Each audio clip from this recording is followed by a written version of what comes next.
Vol 2, Chapter 542, The Secret Plan. In the outer reaches of the Milky Way, within hut space on Tatooine, a significant conversation was unfolding. Count Dooku, appearing via holographic projection, addressed his host with a tone of sincerity. As I've mentioned, your assistance in opening the way for us would be greatly appreciated.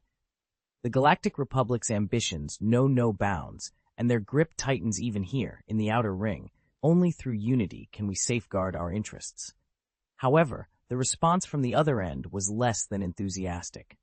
Ghidorah Besadi, reclining on a plush sofa and surrounded by the attentive service of several female slaves, was not easily swayed. As a Farron slave girl delicately fed her grapes from Dawn Planet, Ghidorah listened with a mix of disinterest and amusement. Since usurping Jabba and claiming the title of Tatooine's overlord, she had grown accustomed to the trappings of power. Just yesterday, Speaker Schiff Palpatine of the Galactic Republic had sought her cooperation, and now here was Count Dooku, making his plea. The sight of the galaxy's most powerful figures vying for her favor was a source of secret delight. The female slaves attending her were a gift from Count Dooku. While their beauty was of little concern to Ghidorah, their obedience was pleasing. Deep down, she was tempted to acquiesce to Dooku's request, drawn by the tangible benefits it promised. However, Alak Besadi of the Hutt Great Council had explicitly forbidden any such agreement. Ghidorah found this puzzling, especially since Alak Besadi had undisclosed dealings with Dawn Planet, a known ally of Dooku. The intricacies of these political maneuvers were beyond her interest or understanding. For Ghidorah, the real pleasure lay in watching these powerful individuals bend to her will. Count Dooku, undeterred, made a bold promise. Should we triumph over the Galactic Republic, the Confederation of Independent Systems will formally recognize Hutt sovereignty over Hutt space and support the restoration of the Hutt Empire. Ghidorah, however, was unimpressed by grand declarations. Dismissing a grapeseed with a flick of her tongue, she responded dismissively, "Those are concerns for the future, Count Dooku. Let me reiterate. The Hutts will remain neutral. Your fleet shall not traverse Hutt space. This applies to both the Republic and the Confederation." Count Dooku sighed, a hint of regret in his voice. "Your leniency towards the Republic may yet bring disaster. Should they mistreat you, please inform me. I assure you, my support will be unwavering." Despite the flattery from both Dooku and Palpatine, Ghidorah's attention waned, giving way to drowsiness. With a languid wave, she signaled the end of the conversation. "Enough. I require rest." "Then, I shall not impose further, esteemed Lord Ghidorah," Count Dooku replied, offering a courteous smile before terminating the communication. Ghidorah's slumber was short-lived, however, as an unexpected visitor roused her, a disturbance that initially sparked her ire. Yet, upon recognizing the newcomer, her anger dissipated, replaced by a cautious respect. The visitor was Magtan Skar, leader of the Scourge and the formidable military force currently safeguarding Tatooine. Ghidorah was acutely aware of her position and the figures she dared not cross. Magtan Skar, her superior Alak Besadi, and an enigmatic entity known only as the Dead. Angelica, known as Ghidorah, furrowed her brow as she listened to Magtan Skar's inquiry about Burka the Hutt. Magtan Skar, with a scar twisting across his face like a living creature, had an intimidating presence. His fierce demeanor, characteristic of the Boza people, sent shivers down the spine of anyone who dared cross his path. Ever since the death of his brother, Bradrick Stone, Magtan Skar had led the Scourge with a ruthlessness that had only grown more formidable. Those foolhardy enough to provoke them often found their bodies displayed outside Mos Eisley City as a grim warning. By now, hundreds of corpses adorned the city's outskirts. He land-based aircraft carrier Ghidorah, a marvel of military-industrial engineering, had become a dark legend in the deserts of Tatooine. Its name was whispered in hushed tones, accompanied by tales of its merciless actions, such as annihilating entire settlements that dared to defy its rule. The aftermath was always a devastating scene of destruction and flames, with the land scarred by its massive tracks. Despite the numerous stories, the true extent of its power remained shrouded in mystery. Ghidorah, reflecting on these thoughts, dismissed her female slaves with a wave of her hand and turned her attention back to Skar. "What business do you have with Burka?" she inquired, her tone laced with authority. Skar's response was straightforward. We need to find him. He's cautious, but you can draw him out. Acknowledging the plan, Ghidorah summoned her ceremonial robot to fetch a communicator. She then addressed the device in Hutt, her voice dripping with arrogance. Burka, show yourself from wherever you're hiding. The holographic projection revealed a young Hutt, identifiable by the smoothness of his skin, indulging in a barrel of fine wine. After taking a generous gulp, he replied, I'm currently engaged in a business venture, Lord Ghidorah. Ghidorah's anger flared at his defiance. How dare you disregard my command? Appear before me at once. I'm in Narsada for safety reasons, Lord Ghidorah, Burka explained, attempting to placate her with a wave of his short hand. However, you're welcome to join the venture if it interests you. Intrigued despite her irritation, Ghidorah demanded, Explain this business of yours. Burka's response came with a hint of smugness. I've acquired a special logistics record and a term you might find intriguing, the Extractor Project. I've put it up for auction on the black market in Narsada. It's expected to fetch a high price. Ghidorah scoffed at the mention of a mere logistics record. Unless it's 200 tons of spices, I doubt it's of any significance. With a sly grin, Burka countered, This record's value is akin to 20,000 tons of spices. The revelation caught Ghidorah off guard, her interest piqued by the potential of such a lucrative venture. Vol 2, Chapter 543, the 19th Regiment, the latest chapter of the fourth natural disaster of Star Wars. In the bustling underworld of Narsada, Burka the Hutt reveled in his opulent lifestyle, hidden within the confines of his lavish mansion. Though not the most formidable among the Hutt crime lords, Burka had amassed considerable wealth through illicit activities, including human trafficking and the spice trade. His operations, however, often placed him at odds with the Galactic Republic, whose military and police forces frequently targeted his smuggling fleets, inflicting significant losses. As the conflict between the Confederation of Independent Systems and the Galactic Republic escalated, Burka saw an opportunity not only for profit, but for revenge against the Republic. His ambitions led him to rescue a mysterious individual during one of his smuggling operations. This person, known as Bude, possessed crucial information that could fetch a high price on the black market. Recognizing the value of this intelligence, Burka secured the information and planned to auction it for 50 times its purchase price. To evade the prying eyes of the Galactic Republic intelligence, Burka discreetly left Tatooine and returned to Nasada, the Hutt stronghold. Feeling secure in his fortress, he called for a drink, but his sense of safety was abruptly shattered when the mansion plunged into darkness. Despite his immediate calls for his guards, no one responded. When the lights flickered back on, Burka discovered that his slaves and guards had vanished, leaving him face to face with a mysterious figure in a black trench coat.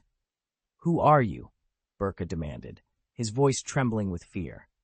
The stranger, an elderly human with a gray beard and hair and a blindfold covering his right eye, exuded an air of seasoned experience.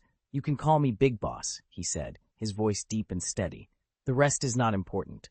Burka, indignant yet fearful, protested, "Human, do you know what this place is? How dare you provoke a Hutt in Narsada?" Ignoring Burka's bluster, Big Boss lit a cigarette and cut straight to the chase. "I bought the information on the extractor," he stated, "but your asking price is exorbitant. I'm willing to pay 5 million upi. Burka, outraged, retorted, "The price I set in the black market is 30 million. Big Boss, unfazed, placed a personal credit device on the table. "The deal is settled. Payment upon delivery." "I never agreed to this transaction," Burka snapped back, his anger rising. "It wasn't a wise choice, Burka," Big Boss warned, his tone implying the gravity of the situation. "You should understand what my presence here signifies. Do you intend to kill me? You must realize the consequences of murdering a Hutt in Narsada." Burka blustered, attempting to assert his authority. Big Boss glanced at his watch, a gesture that conveyed both patience and an underlying threat. "You have 1 minute to accept the money," he said calmly, his gaze locking with Burka's. "You know, as long as you're—" Burka's body shook with intensity as he pondered for a moment before declaring solemnly, "Deal, but I have one additional condition." "Speak," Big Boss responded succinctly. "There's an outpost established by the Galactic Republic, obstructing my smuggling route. I want it destroyed," Bulka demanded with a hint of malice. Agreed, Big Boss nodded, then stood and made his way toward the door. As it swung open, he was met by a squad of Kali warriors, clad in full armor and draped in black cloaks. "You are the Guard of the Titans." Bulka recognized the infamous Kali warriors with a mix of awe and fear. Big Boss cast a final glance back at him, extinguished his cigarette on the vase by the door, and departed without another word. Since the war's outbreak on May 21st, the Galactic Republic's Strategic Command had been tirelessly planning. By May 24th, the Strategic Command proposed a strategy, which Speaker Schiff Palpatine officially approved, to divide the galaxy into 20 theaters of war. Each theater was to be overseen by a governor and supported by a corresponding regiment. The regions near the planets of Geonosis and Tatooine were designated as the 14th War Zone, under the command of the 14th Legion, codenamed Red Tails. Governor Wilhoff Tarkin's Ses Vena sector was incorporated into the 18th Legion, known as Nighthammer, with its headquarters on the planet Eliadu. The 19th Legion, codenamed Darksaber, included the Star Sector with planets Bespin and Celia. It was headquartered on the planet Javan, with Governor Suramar at its helm. Suramar, initially the Minister of Finance for the Galactic Republic, was later appointed as the governor of the Haven sector. Following the establishment of the 19th Legion, he also assumed the role of the Legion's supreme commander. Given the prolonged era of peace, the Galactic Republic faced a shortage of military expertise, resulting in civilians filling many senior military positions. Geographically, the 19th Legion, under Governor Suramar, stood as the Galactic Republic's most formidable defense against any threats to the Dawn planet. On May 26th, news of Bespin's fall reached Coruscant, prompting Schiff Palpatine to urgently convene a military strategy meeting. The decision was made to retaliate, starting with Bespin. By May 27th, under the leadership of Jedi Masters Green Beatty and Aiden Ward, a fleet of 60 of the Republic's most advanced warships, the Chariot-class cruisers, were assembled in Coruscant. This formidable force entered the hyperspace channel, setting a direct course for the 19th Corps' command center on planet Haven, signaling the beginning of a determined counterattack. Vol 2, Chapter 544, The Chess Game. Count Dooku received an urgent message from Tang Xiao during a secure communication. Count Dooku, our forward detection station has reported that a significant number of Galactic Republic fleets have entered the Corellian trade route. They are deploying their most advanced warships, the Chaser-class battlecruisers. We urgently need support from the High Command, Tang Xiao reported with a grave tone. My friend, it's regrettable, Count Dooku responded with a heavy sigh. We were aware of the Galactic Republic's assault plans beforehand. However, our fleets are currently engaged across the galaxy. Passer Argent is leading a force to strike at Camino, while Wat Tambor's fleet is laying siege to Exca. Additionally, we've uncovered plans for a Republic raid on Lassax, our main planet. Our resources are stretched thin. But the fleet attacking Bespin comprises the Republic's newest warships. Winning this battle is crucial. It's the only significant victory our Confederation of Independent Systems has secured so far. Are we to simply stand by and do nothing? Tang Xiao pressed, his frustration evident. I understand your predicament, Your Excellency. If you can hold off the Republic fleet temporarily, I will arrange for reinforcements as soon as possible. I am confident that with Dawn Planet's strength, we can overcome the Republic fleet, Count Dooku assured. Tang Xiao ended the communication, feeling a mix of anger and resignation. He recognized the futility of further argument. This situation was a calculated move, a chess game between Chancellor Palpatine and Count Dooku. Palpatine had initially delayed sending reinforcements to Geonosis, forcing Depabalaba to lead an improvised force to rescue Master Yoda. Once the delayed fleet was ready, Palpatine needed a new target. He chose to send this formidable fleet to Bespin, under the pretext of its capture, to engage the fleet from Dawn Planet. Bespin was not an ideal strategic target due to its remote location. However, Palpatine's advocacy for military buildup had temporarily bolstered his standing within the Republic's military, allowing him to indulge in such maneuvers without much opposition. Moreover, with key figures like Master Yoda and Windu absent, the Jedi Order was unlikely to question these strategic decisions. For Count Dooku, the Confederation of Independent Systems was in the midst of launching a full-scale offensive, with Geonosis still under siege by 200,000 clone troops and the Jedi Order's leadership. He had ample justification to decline sending aid. Furthermore, Palpatine's suggestion to raid Lassex, the administrative heart of the Confederation, meant Dooku had to focus his forces there, leaving no room for diversion. In this complex scenario, the only viable strategy was to turn the crisis into an opportunity. Prime Minister Francis Underwood of Dawn had been actively promoting Dawn's valiant efforts in the Confederation's parliament. He highlighted the capture of Bespin and the raid on Geonosis, portraying Dawn Planet as a heroic defender that tied down the Republic's elite fleet, thus enabling offensive maneuvers elsewhere. The challenge now lay with Tang Xiao. To prevent being manipulated by Palpatine and Count Dooku in the future, he had to decisively engage the Republic fleet. Only by achieving a clear victory could he safeguard Dawn Planet's interests and contribute meaningfully to the Confederation's broader strategic objectives. Tang Xiao had a clear goal: to secure a strong position within the new regime of the Confederation of Independent Systems and to establish his own dominion. Severance Tan was on a covert mission of her own, while Admiral Trench served as a hidden piece in the grand chessboard of the Enterprise Alliance. In this critical moment, Tang Xiao's reliance was placed on Admiral Matt Horner. "Listen, Matt," Tang Xiao began, initiating the communication with the resolute Admiral Matt Horner, who stood attentively on the other end. "You won't be receiving extensive reinforcements. Neither the B Fleet nor the C Fleet will be available for support. However, I need you to secure a victory in this battle, a resounding victory." "Understood. I guarantee to fulfill the mission," Matt Horner responded with unwavering determination, his focus unbroken. "I will join you on the battlefield personally. When the opportunity arises, I will ensure the Jedi Knights of the Galactic Republic are dealt with," Tang Xiao declared emphatically. "Do not disappoint me." "Understood." Tang Xiao nodded in approval before ending the communication.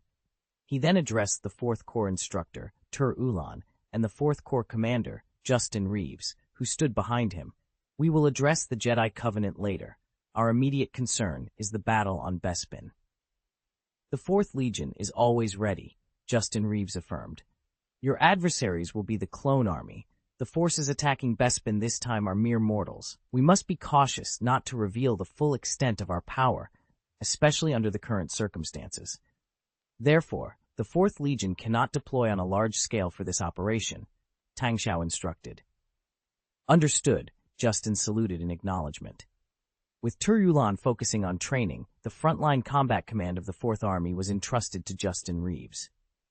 "Welcome, General Green Beatty," General Aiden Ward greeted Suramar, the 19th Legion governor, as he personally received the two Jedi Masters and their apprentices at the Haven Planet spaceport.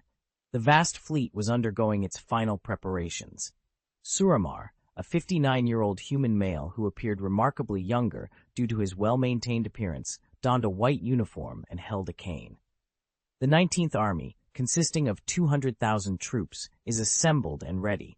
You may board the ships at any time to commence the battle," he informed them. Given the unique circumstances on Bespin Planet, the Cheer-class assault landing ships are unsuitable for this operation. Therefore, I have gathered all available small transport ships in the Star area, awaiting further instructions from the fleet. P.S. Reflecting on the battles of the Clone Wars, it's evident that Anakin Skywalker played a significant role. For instance, early in the war, he participated in the Battle of Geonosis, married Padme Amidala, defended planet Kamino, led an assault on the main planet of Lazax, and took part in the mission on planet Lenval. Additionally, the battle against the Sith in the theater version and the rescue of Jabba's son also occurred during this period. Vol 2, Chapter 545, The Cutting-Edge Battleship Jedi Master Green Betty, a distinguished figure of the Boza species, stood with a respectful bow before Suramar. "Thank you for your cooperation, Your Excellency. Once the fleet is replenished, we will launch an immediate attack. We cannot afford any delay," she stated with utmost politeness. Despite her small stature of approximately 1.45 meters, which was slightly below the average for her species, her presence was commanding. The Bosa people, known for their cunning and intelligence, were often found within the Republic's intelligence department. They were covered in fur, had pronounced noses, and bore a resemblance to a cross between hounds and lions. Suramar, leaning on his cane, made his way to the expansive panoramic window of the command center. His gaze fell upon the Venator Star Destroyer docked nearby. Bathed in the daylight of Haven, the 1,137-meter-long, dagger-shaped battleship glistened under the starlight.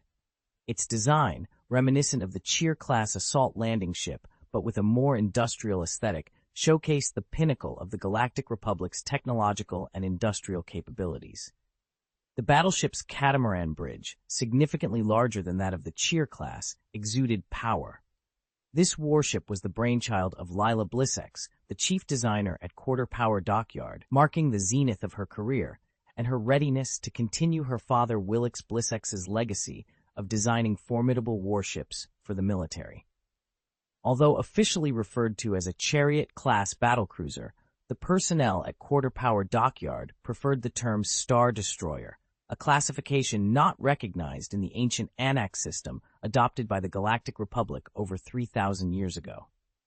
Despite the outdated classification system, the name Star Destroyer was chosen to emphasize the battleship's formidable capabilities.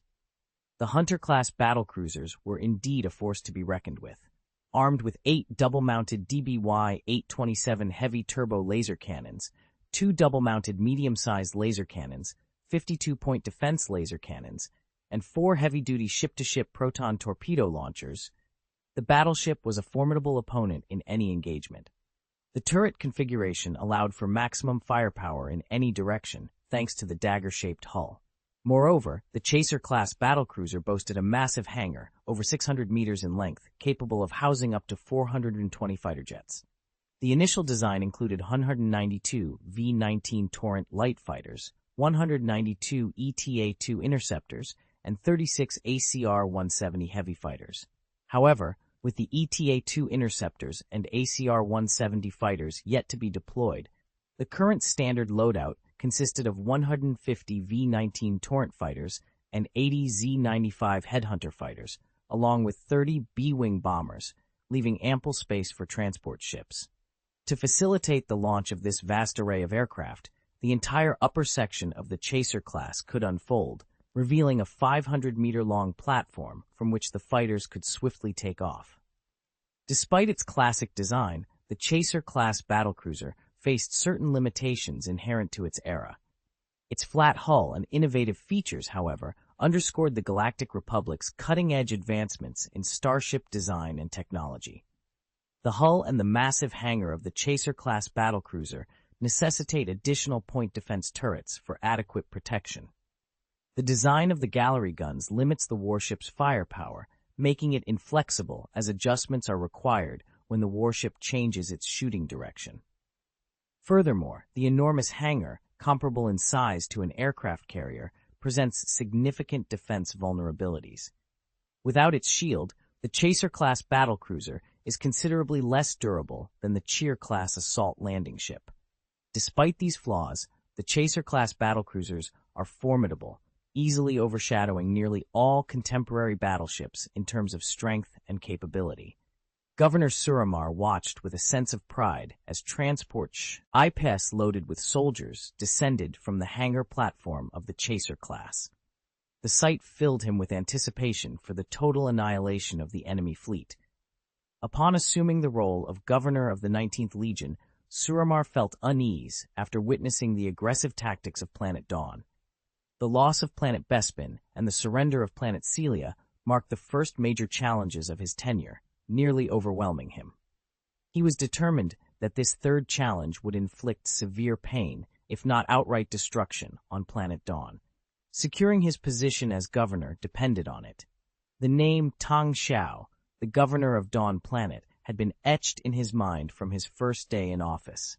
"Your Excellency the Governor, this is my battle plan, and I hope for your support," Green Betty's voice interrupted his thoughts. Suramar, initially distracted by the Chaser-class battlecruiser, took a moment to respond after Betty's second prompt. He turned, offering a smile, and said, "We will provide all the support necessary for your operation." He gestured, and a waiter brought over glasses of juice for the 2 pairs of Jedi Knight masters and apprentices, raising his glass to toast. "Let me first wish you all success." Green Betty nodded, accepting the juice and taking a sip. "May the Force be with you, Your Excellency." On planet Bespin, at the outer defense line, a sudden alert broke the silence.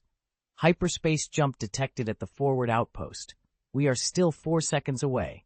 The messenger turned and shouted the warning to Matt Horner. Matt Horner glanced at his wristwatch, then at the holographic star map in front of him, and commanded, "Count down 120 seconds, then detonate the target minefield." "Understood." The technician beside him immediately set to work on the command. "Notify all units. Enter combat mode immediately. Sound the alarm." Horner continued. The battleship's alarm blared a harsh siren, and the crew and robots, already on standby, quickly moved to their stations. The interior lights of the battleship dimmed, leaving only the ominous glow of red indicator lights, casting a chilling atmosphere throughout. Weapons began charging, and shields were activated. Notably, the 50 Cole-class battlecruisers of Fleet A had their large-caliber super electromagnetic guns at the ready, poised to unleash a devastating first strike upon command.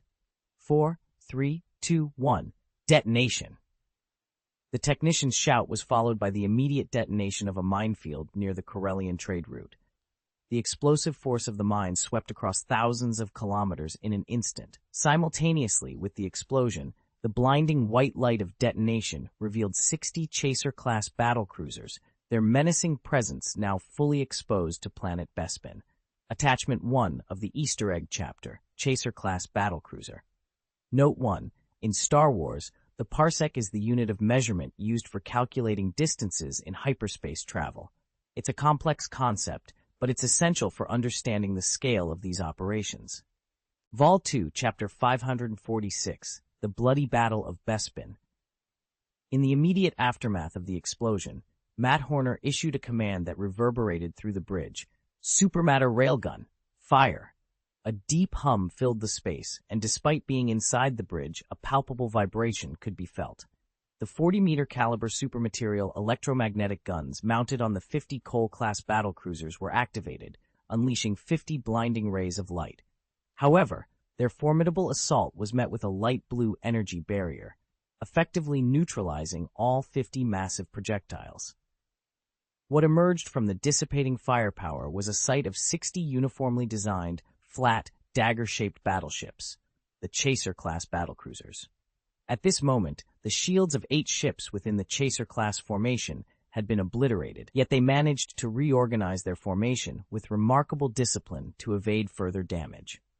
Concurrently, all hangar platforms aboard the Chaser-class were deployed, releasing swarms of black fighter jets that surged forward in an overwhelming display. The attack was ineffective, the tactical analyst reported. The Republic fleet adjusted their coordinates and exited hyperspace 0.03 seconds earlier than anticipated. This allowed them to evade our pre-deployed minefield and activate their shields in time. "Jedi Knight," Matt Horner muttered, his expression darkening. He had been regaled with countless tales of Jedi Knights by Tang Xiao, and today marked his first real encounter with one.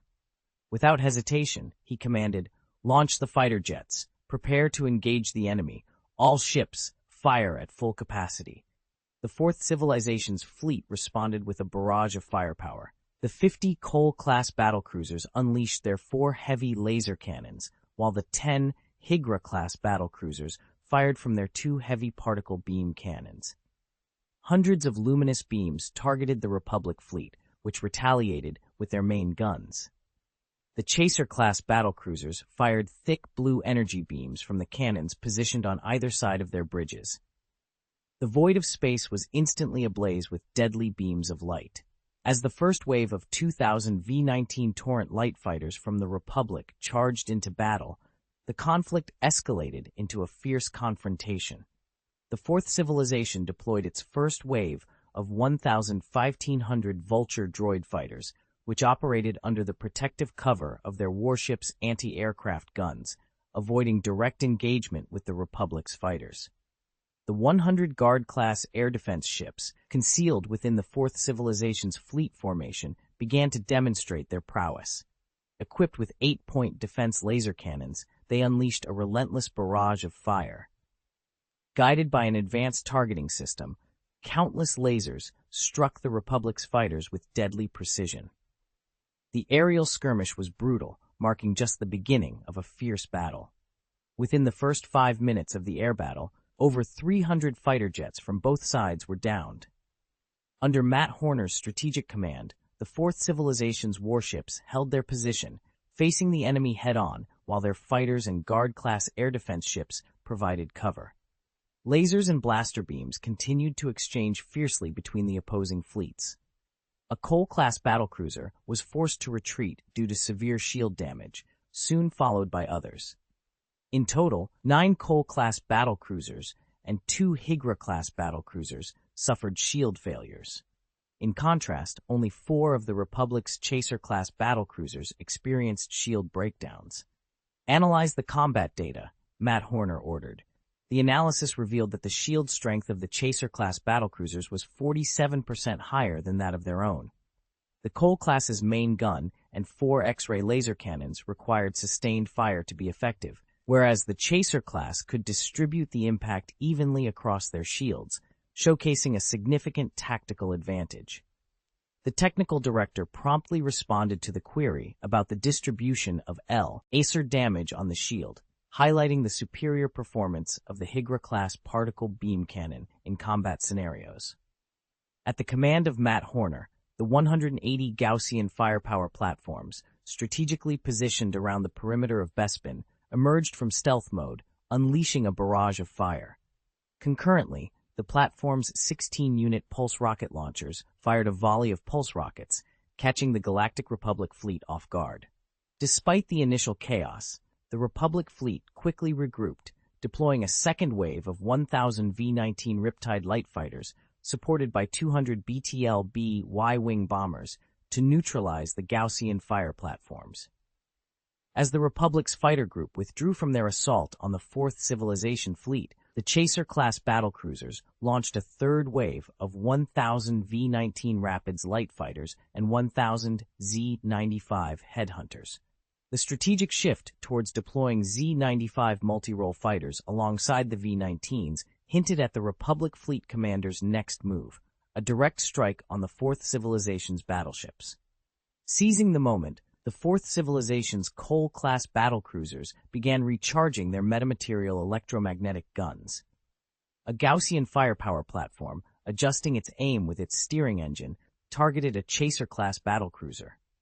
Firing its 2 500mm caliber heavy guns, the platform launched 2 high-explosive shells that struck the battlecruiser's shield. The shell's warheads reacted violently upon impact, generating a plasma mass from the explosive gas, which momentarily scorched the shield with millions of degrees of heat before being neutralized. 3 V-19 Riptide fighter jets swooped down on the fire platform, their lasers glancing off its shields. The platform's point defense laser cannons retaliated, attempting to fend off the attacking fighters. Suddenly, a Y-wing bomber, piloted by a Republic pilot clad in a full-coverage helmet, launched a proton torpedo that struck the Gaussian fire platform with precision. The resulting light blue proton cloud and subsequent explosion obliterated the platform, scattering it into countless fragments. Before the debris had settled, a second volley from the metamaterial electromagnetic guns lit up the distance, overshadowing the explosion. This salvo inflicted even more devastating damage than the first. A Chaser-class battlecruiser's shield was breached, and a 50mm caliber shell tore through its hangar, leaving only the rear half of the battleship ablaze, a scene of ongoing fires, explosions, and chaos. The launch of fewer than 10 rescue capsules painted a grim picture, indicating the loss of nearly all of the 7,400 crew members aboard. Additionally, 2 other Chaser-class battlecruisers suffered damage from artillery shells that penetrated their structures from above and exited below. Although these ships lost their combat capabilities, they avoided total destruction. The Fourth Civilization fleet, however, did not emerge unscathed, paying a heavy price during the engagement. As the 2 warships lowered their shields to charge their supermaterial electromagnetic guns, they were struck by a concentrated barrage from the Republic's warships. The impact caused severe damage, rendering them completely incapacitated and transforming them into steel coffins. Shortly thereafter, the Republic's third wave of fighter jets arrived, plunging the skies into another fierce air battle. Volume 2, Chapter 547, The Bloody Battle of Bespin, Interlude, E3 Squadron. In the aftermath of a brutal confrontation, the initial fleet of 1,500 Vulture droid fighters deployed by the Fourth Civilization had been decimated to less than 400. The Galactic Republic's counteroffensive was not without its losses. Over 800 of their 2,000 V-19 Torrent light fighters were destroyed, leaving space strewn with the lifeless, frozen bodies of pilots. Despite advancements in automation and intelligent technology that have simplified the operation of starfighters and spacecraft, pilots still undergo rigorous selection processes and extensive training, lasting between 8 months to a year. The relatively high compensation for pilots allowed many to lead normal lives, marrying and raising families during peacetime. However, within mere minutes of engagement, these pilots, alongside their expensive jets, were reduced to cosmic dust. For the ruling elite, war is merely a strategic game, a series of numbers on a page that could signify the making or breaking of entire families. Yet intelligent beings seem drawn to conflict, from primitive skirmishes over prey to the interstellar capability to obliterate cities or even planets at the push of a button. War, it seems, remains a constant through the ages. As the debris of the first wave of fighters lingered in space, a second wave of 2,000 Galactic Republic fighters arrived, reigniting the fierce battle and creating new casualties. Matt Horner, having already lost a significant portion of his forces, deployed the last of his Vulture droids from his 10 Sova-class aircraft carriers. However, it wasn't just these forces he had at his disposal. A squadron of Z-95 Headhunter fighter jets, led by the squadron leader, darted through space at breakneck speeds. E3 Squadron, you are approaching the primary fire zone of the enemy's number 16 battleship. Current distance is 174 kilometers. Their turrets are targeting your direction. Please execute evasive maneuvers. The flight control's voice crackled through the communication system. Peering out the cockpit window, the squadron leader could just make out the silhouette of the number 16 battleship against the backdrop of the gas giant Bespin, its position betrayed by intermittent flashes of light. Suddenly, an alarm blared within the cabin, signaling that they had been locked onto by enemy fire control radar. The squadron leader and his pilots immediately began executing sharp turns and unpredictable maneuvers, successfully dodging the barrage of laser fire aimed in their direction. Confirm the position of the enemy's number 14 battleship, the squadron leader requested, adjusting his cockpit controls. The separatist Cole-class battlecruiser, designated as number 14 and named Jianghai, was breached by a Roscoe battleship 2 minutes ago. Optical scans show 5 active fire points, and it is currently retreating at 80 G, located 203.3 kilometers from your position, replied the Flight Control Center. Requesting permission to change our target to the number 16 ship, the squadron leader proposed. I-5 Squadron, I-7 Squadron, and I-10 Squadron are already engaged with the number 16 ship. Your request is denied, the Flight Control Center responded after a brief pause. Latest scans indicate that the number 14 ship's fires have been extinguished and its bow cannons are charging. It retains combat capabilities. Please continue your mission as planned. Prepare to attack. The armor on the opposing warship is exceptionally thick, so exercise caution. As this command was issued, the view from the number 14 Cole-class battlecruiser filled the squadron leader's flying eyepiece. The positions of the firing points and the energy response from the central 40-meter caliber metamaterial electromagnetic gun, which was charging, were highlighted with bright spots. E3 received, the squadron leader responded. With a firm push on the joystick, he directed his fighter jet towards battleship number 14, with the rest of the squadron following closely behind. The anti-aircraft fire intensified as they approached, with a barrage of lasers cutting through the darkness towards them. Despite the electronic system marking the positions of the turrets charging and firing, dodging all the incoming fire proved impossible. One of the jets in the squadron took a direct hit from a near anti-aircraft laser, causing the shield to overload and the capacitor to ignite. "I've been hit," the pilot exclaimed. The onboard robot initiated repairs immediately, but it was too late to prevent the fire from spreading. A second laser beam struck the fighter, turning the Z-95 into a fiery inferno. The pilot's screams were cut short as the fighter exploded. "They killed Jeff!" another pilot roared in anger and disbelief. "An anti-aircraft destroyer is approaching us from 192 kilometers away, and there's another one at 7 o'clock, someone warned. "Maintain formation and evade," the squadron leader commanded. They launched a volley of blasters towards the coordinates provided by the Flight Control Center. Without waiting to see if they hit their target, the squadron leader ordered, "Fire the proton torpedoes." "It's too far, Captain. It won't be effective," a pilot objected. "It will relieve some pressure on us." "Launch them," the squadron leader insisted. The proton torpedoes, mounted under the wings of the Z-95 fighters, were launched into the void. The blue plasma flames of the torpedoes were barely visible against the cosmic backdrop, yet their power was undeniable. As anticipated, the anti-aircraft fire in their direction momentarily decreased. The squadron leader seized the opportunity to lead his team closer to their target. However, their relief was short-lived as the system reported the interception of the proton torpedoes and the intensity of the anti-aircraft fire increased once again. Suddenly, a group of V-19 Torrent fighters approached, their communication crackling to life. "We'll take over the suppression work. The Vulture fighters in this area have been cleared and will handle those anti-aircraft destroyers. Remember to target those isolated with your proton torpedoes." "Leave it to us, brother," the squadron leader responded, giving a thumbs up on the screen. The V-19 fighters swooped in, launching a barrage of missiles at a Guard-class light air defense destroyer.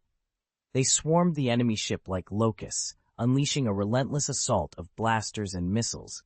This drew the attention of the heavy turbo laser cannon from a warship in the rear, which managed to destroy the Guard-class's shield. The destroyer was then continuously bombarded, catching fire and emitting thick smoke. Despite the damage, the Guard-class destroyers remaining close-in guns continued to fire, shooting down 3 V-19 fighters, including the one that had just communicated with the squadron leader. "A Higra-class separatist is turning and accelerating towards your path. Be cautious and avoid collision," the flight control warned. Before the squadron leader could process the loss, a sleek, streamlined warship appeared, closing the distance at an alarming rate. In mere seconds, the Higera-class battlecruiser's massive 1,009-meter hull filled their field of vision. The squadron leader could see the heavy particle boing. The beam cannon at the forefront of the battleship unleashed a blinding light, striking our warship with devastating force. Amidst the chaos, the Higera-class battlecruiser's near-fire cannons roared to life, unleashing a barrage of firepower that scattered the enemy squadron and brought down another fighter. "No! Andy! You separatists!" a pilot screamed, his voice laced with fury as he dove his fighter towards the Higera-class battlecruiser, launching 4 proton torpedoes in rapid succession. "Terry, come back!" The squadron leader's plea came too late. The fighter was overwhelmed by concentrated fire from the Higera-class's near-fire cannons and disintegrated in a fiery explosion.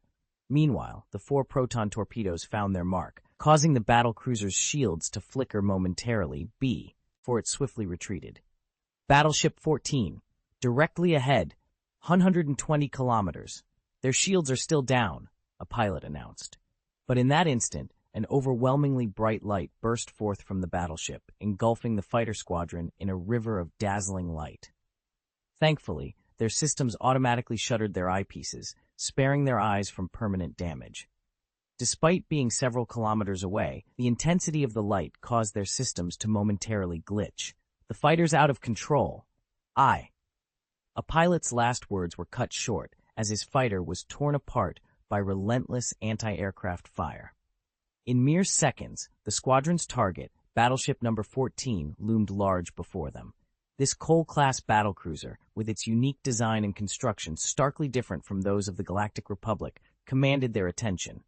Its heavy laser cannons fired relentlessly, while the supergiant gun at its bow, still glowing red-hot, emitted plumes of white smoke from the cooling coolant. Visible damage marred the battlecruiser's hull, with the largest of 5 gaping holes being over 10 meters wide. Spherical drones buzzed around, frantically working to repair the damage. "They're using drones to repair the warship," a pilot exclaimed. "There must be a drone mothership nearby." "Focus on our target. Launch the proton torpedoes," the squadron leader commanded, his voice tinged with anger. Suddenly, the flight control's voice crackled through the communication system. "E3 Squadron, we're detecting numerous weak radar signals ahead. Be cautious." "What do you mean by weak radar signals?" the squadron leader barked, frustration evident in his tone. But he quickly realized the gravity of the situation as missiles materialized seemingly out of nowhere, launched from an incredibly close range, leaving no room for evasion. 3 fighters were hit simultaneously, disintegrating into debris. "It's a stealth fighter! Be careful!" the squadron leader shouted, his expertise allowing him to execute a series of evasive maneuvers and deploy decoy flares, narrowly avoiding destruction. His onboard radar finally picked up a faint signal, indicating the presence of the stealth fighter.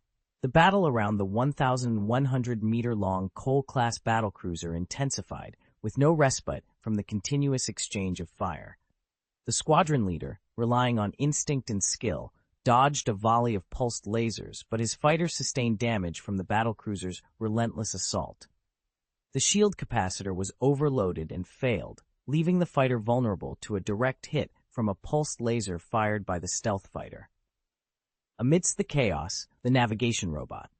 The smoke thickened in front of the plane, obscuring vision as the remnants of the squadron engaged in a desperate battle against unseen foes, only to be systematically destroyed.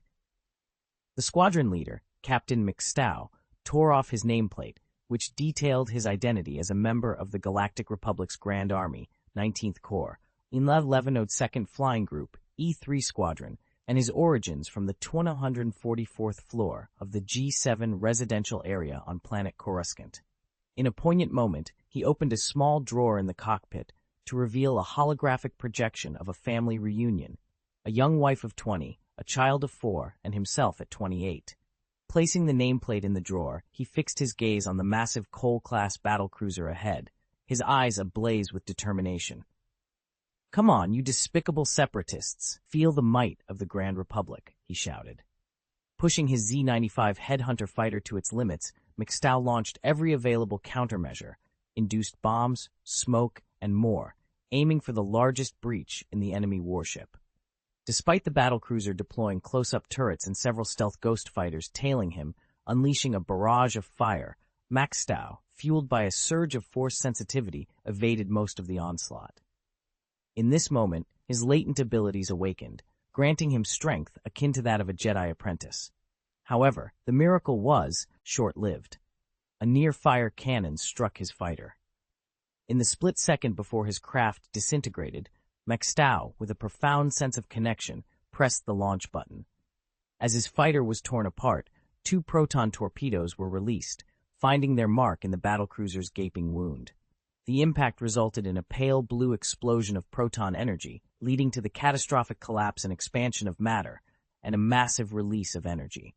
The Cole-class battlecruiser Zhanghai has been critically damaged by a Republic fighter's suicide attack, with its energy supply plummeting to 16%. "She is requesting evacuation," reported Matt Horner, reviewing the situation with a stoic expression. Meanwhile, in the outer space of Bespin, hundreds of ghost fighter jets emerged from stealth mode, initiating a merciless onslaught on the Galactic Republic's fighter group. The Republic's pilots stood little chance of detecting the stealthy ghost fighters at an ideal distance, and the flight control and command center aboard the Chaser-class battlecruisers were overwhelmed, unable to effectively coordinate their forces. The skies were filled with the wreckage of countless fighters, and the death toll among the pilots rose steadily. The battle raged on, growing increasingly brutal, a stark reminder that war, in its essence, never changes. P.S. This chapter offers a glimpse into interstellar combat through the lens of an individual's experience, emphasizing the personal stakes and heroism in the vastness of war. Vol. 2, Chapter 548, the bloody Battle of Bespin. 6. The Galactic Republic's fleet, boasting 60 Chaser-class battlecruisers, may not possess the most formidable battleships in terms of shield strength and firepower. However, their true advantage lies in the air superiority provided by the staggering number of starfighters at their disposal: 9,000 V-19 Torrent fighters, 4,800 Z-95 headhunters, and 1,800 Y-wing bombers. This overwhelming force underscores the current technological trend in the galaxy, where starfighters hold a significant edge. At the forefront of shipbuilding technology, the Quat Power Dock has developed a point defense system capable of intercepting starfighters accelerating at 100 G. Yet, with starfighters capable of reaching theoretical maximum accelerations exceeding 3,000 G, even a novice pilot can breach the 100 G threshold with sufficient focus. This allows a starfighter to inflict considerable damage on a warship before being neutralized by close-in defense systems, proving to be a more cost-effective and efficient option than missiles or turbo-laser cannons. This strategic advantage led to the creation of the Chaser-class battlecruiser, a hybrid aviation battleship designed to carry not only a vast array of starfighters, but also ground forces, including ATE Walkers and LA assault transport ships, complemented by a 2,000-strong contingent of Republic Marines. Equipped to provide atmospheric fire support, these battlecruisers are bristling with turrets, transforming them into versatile warships capable of engaging in multi-dimensional warfare. However, their jack-of-all-trades nature means they excel in no particular area, even falling short as aircraft carriers when compared to specialized models. For instance, the Sova-class aircraft carrier of the Fourth Civilization, measuring 1,300 meters in length, can house up to 500 Ghost fighters or 1,400 Vulture droid fighters. Due to a shortage of pilots, a typical Sova-class carrier fields 100 Ghost fighters and 900 Vulture droid fighters, surpassing the Chaser class in terms of carrying capacity. The Ghost fighter, a heavy fighter, is comparable in size to the Galactic Republic's ARC 170, which the Chaser class can only accommodate in limited numbers. The Sova-class carriers, with their dedicated flight control systems, comprehensive maintenance facilities, and 4 launch runways, can launch 20 fighters simultaneously, achieving an initial acceleration of 50 G, showcasing the efficiency of their launch mechanisms. Despite these comparisons, the Galactic Republic's strategy hinges on overwhelming numbers. With 60 Chaser-class battlecruisers and 15,600 fighters, they can maintain a formidable presence in both artillery and fighter jet engagements, leveraging sheer volume to dominate the battlefield. Matt Horner's A-Fleet, equipped with 9,000 Vulture droid fighters, faces the challenge of defending Bespin's floating cities, stretching his forces thin. The Vulture droids, being ultralight fighters, lack the firepower of the Republic's V-19 Torrent light fighters. Tang Xiao, aware of the Chaser class's design before its introduction, has tailored the Fourth Civilization's military strategy to counter the Republic's reliance on fighter swarms. To this end, he has developed 3 key weapons: stealth fighters, anti-aircraft destroyers, and a yet-to-be-revealed asset, all aimed at neutralizing the Republic's elite fighter corps. The Galactic Republic, despite losing thousands of fighter jets in the battle, had only sacrificed a fraction of their formidable fleet, which consisted of 15,600 fighter jets. To bolster their defenses on the planet Bespin, 150 Guard-class anti-aircraft destroyers were dispatched, forming a formidable defense line under the command of Matt Horner.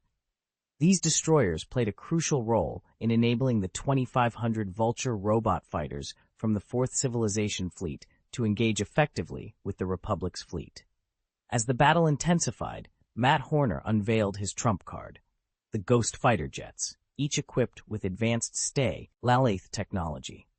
A fleet of 300 Ghost fighters, launched from the Sova-class aircraft carrier, silently approached the Republic's fighter group and initiated a devastating ambush. The Republic, having neglected the development of military technology, including stealth capabilities, due to the Russin reform, was caught off guard. The reform had halted the advancement of military technology, including stealth, to prevent its potential misuse in disrupting the galactic trade lanes. After a millennium, the Republic found itself unprepared for an adversary capable of deploying stealth fighters on such a massive scale.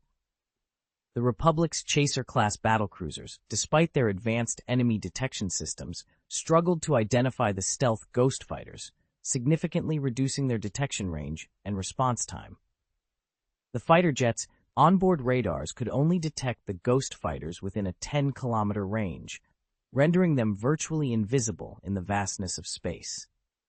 The chaotic nature of space combat further complicated the Republic's ability to effectively counter the stealth fighters, as commands issued to their pilots quickly became obsolete due to the rapidly changing battlefield dynamics. The ghost fighters, like predators among prey, decimated the Republic's fighter fleet with alarming efficiency.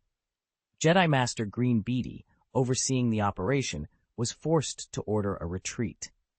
However, of the third batch of fighter combat groups, which included 1,000 V-19 Riptide fighters and 1,000 Z-95 Headhunter multi-purpose fighters, less than a quarter managed to return to their battleships. Furthermore, Green Beatty had to recall the second batch of aircraft that were engaging the enemy's Gaussian firepower platforms, leaving more than 90 of these formidable platforms still operational and continuing their relentless assault on the Republic's battleships. "General, we cannot continue like this," Admiral McGlenn, commander of the Republic fleet, expressed his concern to Green Beatty. "The enemy's Cole-class battlecruiser possesses powerful kinetic energy guns. Our scans have revealed that the diameter of their muzzles is 40 meters, large enough for a smaller spaceship to navigate through. It's these massive cannons that force us to keep our hybrid shields activated, draining a significant amount of energy. And then there's the issue of the stealth fighters." Green Beatty, with a grave tone, acknowledged the dire situation. "The sense of crisis in my heart is deepening. The battle for the recovery of planet Bespin is proving to be far more challenging than we anticipated."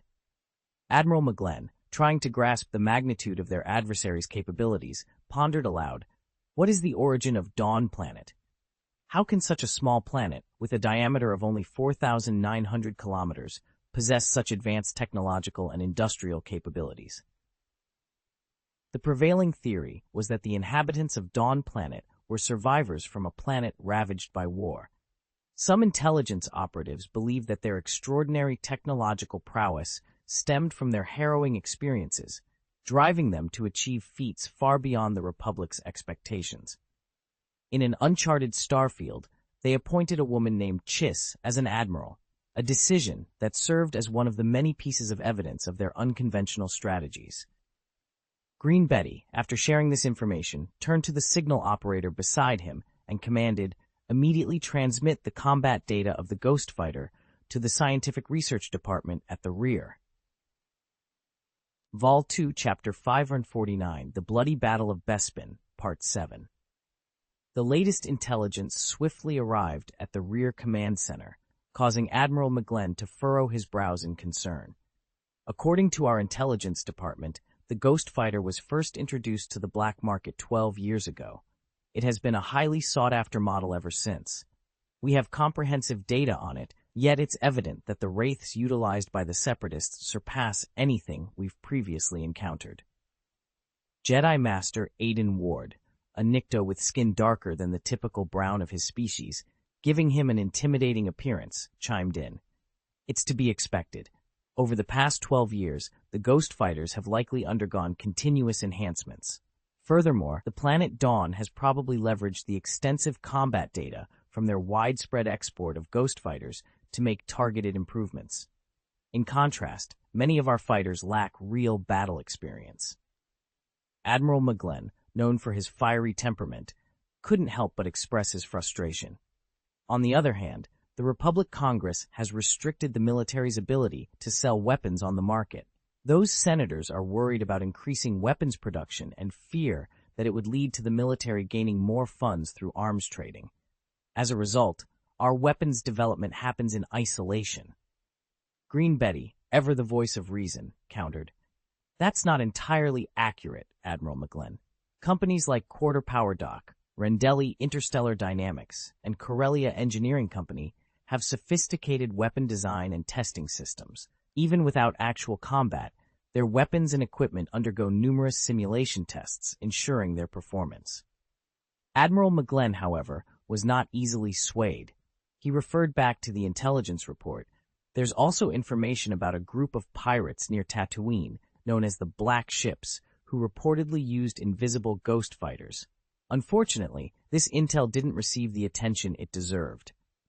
He scoffed at the oversight, slamming his hand on the table. Foolish. If not for the foresight of the Speaker of the House in establishing the Great Republic Army, Dawn's fleet might have made it all the way to the inner sectors.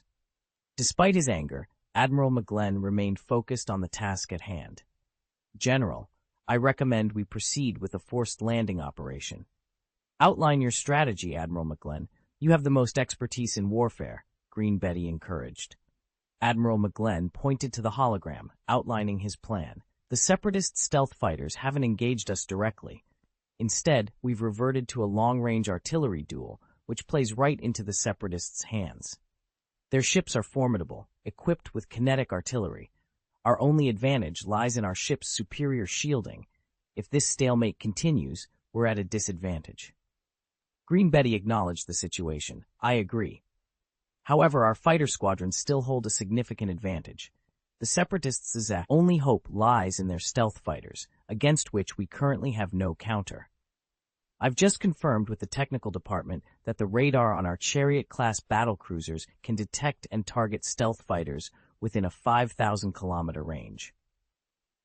In space combat, that's a critical distance.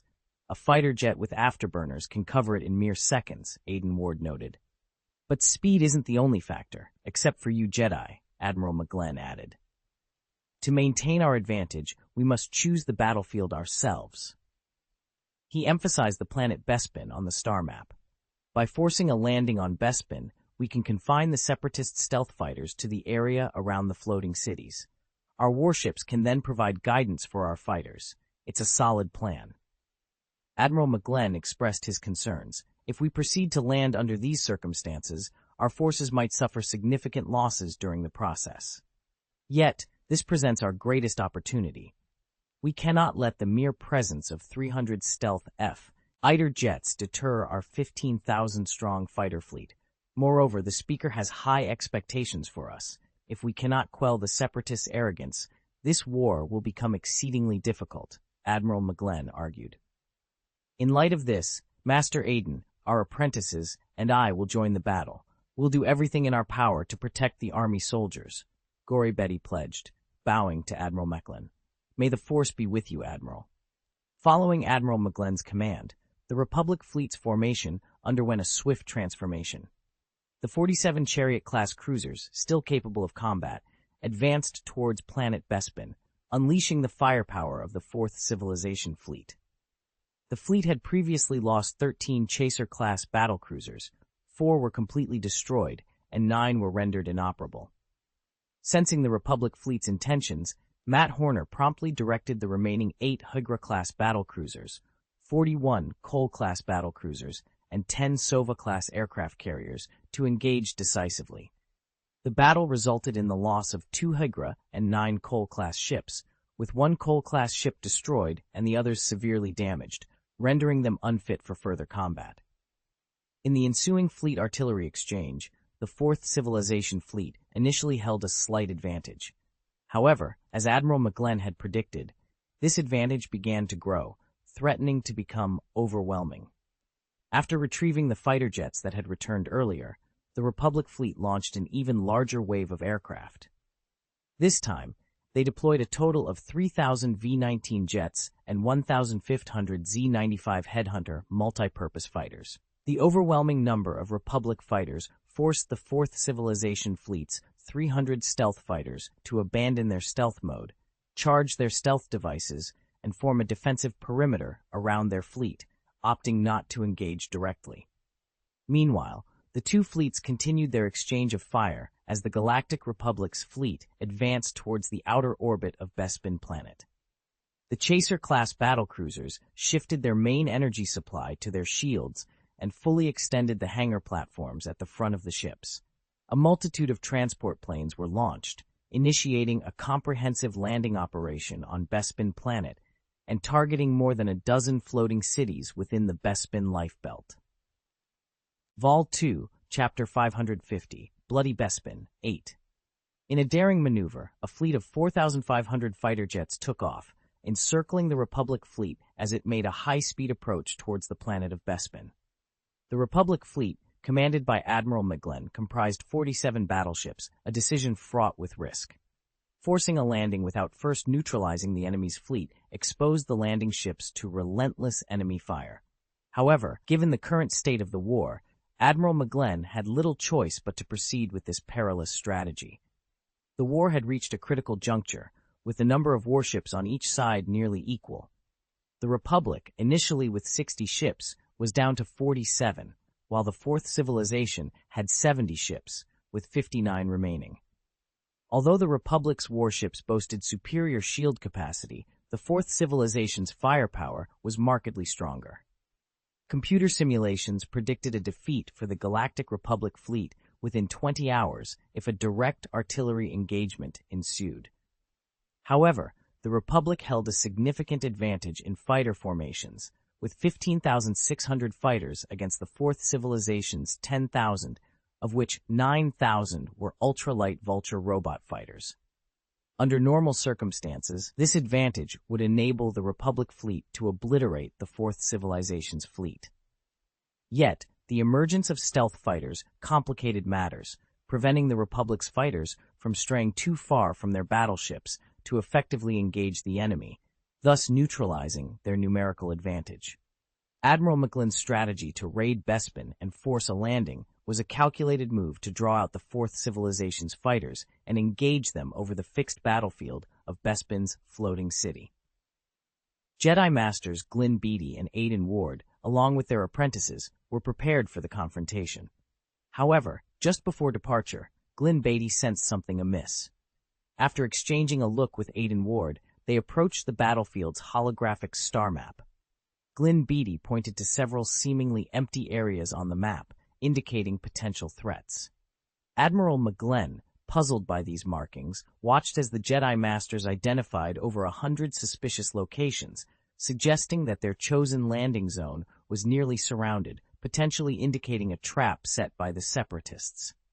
Following Glyn Beatty's instructions, the fleet adjusted some of its turrets to fire at low power towards the marked locations, aiming to avoid collateral damage to the floating city.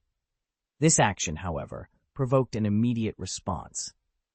Most of the tentative shots revealed hidden energy shields, confirming the presence of invisible Separatist stealth hangar platforms. An adjutant reported the discovery of 80 such platforms, while radar operators detected between 600 and 900 stealth fighters taking off in response. The situation escalated as the Separatist main fleet began to accelerate, signaling the start of a significant engagement. The Republic fleet found itself facing not only the anticipated fighter jets, but also a large contingent of Vulture robot fighters, underscoring the gravity of the trap they had flown into. Fighters surged towards the floating city, their numbers reaching 2,400, accompanied by 400 small spaceships of unknown models. Green Betty declared with conviction, "I believe we've unraveled the Separatist scheme. Their plans are in disarray, presenting us with an opportune moment. We must strike now. It's time to make a forced landing on Bespin planet." Matt Horner, usually a beacon of calm, found himself clenching his teeth as the Republic fleet launched a sudden assault on the invisible hangar platforms. Even he couldn't contain his frustration, cursing, "Damn Jedi!" "It is advisable to strike immediately before the hangar platform is destroyed," suggested the T-Series tactical robot beside him. Matt Horner nodded in agreement. They had no other choice. War was unpredictable, and the current situation was no exception. The Republic fleet, driven by stealth fighters, had no alternative but to attempt a forced landing. The fleet from the Fourth Civilization, spurred by the Jedi Master's foresight, had to take the offensive. Bespin planet was crucial, not just for its location, but as a vital part of the Corellian trade channel, one of the galaxy's largest hyperspace routes. Losing Bespin would mean relinquishing strategic advantage to the Galactic Republic's 19th Legion, making any attempt to reclaim it exponentially more difficult and costly. Thus, 700 ghost fighters, launched an offensive, supported by 2,400 Vulture robot fighters, to defend the floating city. Matt Horner commanded the Fourth Civilization's main fleet to advance, intensifying the battle. A massive aerial conflict erupted near the Bespin Lifebelt, with 4th and 500 Galactic Republic fighter jets clashing against 3,100 from the Fourth Civilization. The battle was fierce, with the Ghost Fighters engaging stealth mode and launching Gemini 2 air-to-air missiles in a relentless barrage. These missiles, equipped with anti-material warheads and advanced propulsion engines, proved deadly even from a kilometer away. The Republic's Chaser-class battlecruisers and the Fourth Civilization's invisible hangars unleashed a barrage of laser fire, creating a dazzling net of destruction. Despite the chaos, the Ghost Fighters remained the most formidable threat. Their stealth capabilities made them difficult targets, even for the advanced radar systems of the Chaser-class battlecruisers. The battle saw numerous fighters from both sides destroyed, but the Ghost Fighters suffered minimal losses. Nevertheless, the Galactic Republic's landing ships launched fearlessly, determined to provide cover for their bombers. Even at a disadvantage against the Ghost Fighters, they managed to draw fire away from the transport ships. 4 squadrons of Y-wing bombers then made their daring entry into the fray, showcasing the relentless spirit of the Republic forces. In the midst of the chaos, as the Republic Marines made their first landing on Yuncheng, the battle escalated. The Republic's fleet, bolstered by an overwhelming number of fighters, began to challenge the Fourth Civilization's Ghost Fighters. Despite suffering heavy losses, the Republic's numerical superiority allowed them to maintain a competitive edge. Admiral McGlenn, determined to secure victory, deployed every available fighter jet to expand the landing zones. Under his command, thousands of transport ships ignited the flames of war across the floating cities of the Bespin Lifebelt. The intervention of Jedi Master Green Beatty rendered Matt Horner's meticulously arranged minefields ineffective. Only 4 transport planes were accidentally ensnared by the Ghost Fighters into the minefields, with the rest remaining unscathed. It was at this critical juncture that Tang Xiao unveiled the Galactic Republic's third ace, a squadron of V-19 Riptide fighters engaged in combat with a group of Vulture droid fighters.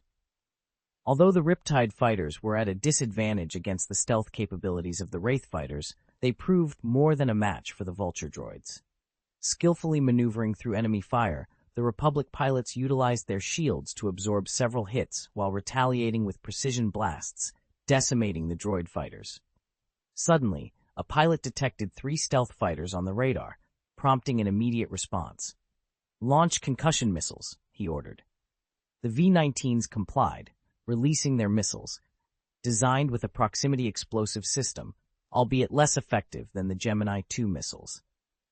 The Ghost Fighters, anticipating the attack, swiftly evaded, leaving the Vulture droids to futilely intercept the missiles. Facing the threat of the Separatist stealth fighters, the squadron leader urgently requested fire support. The response was swift. The AF and AL turrets of the battleship Fire Sea will provide 20 seconds of covering fire.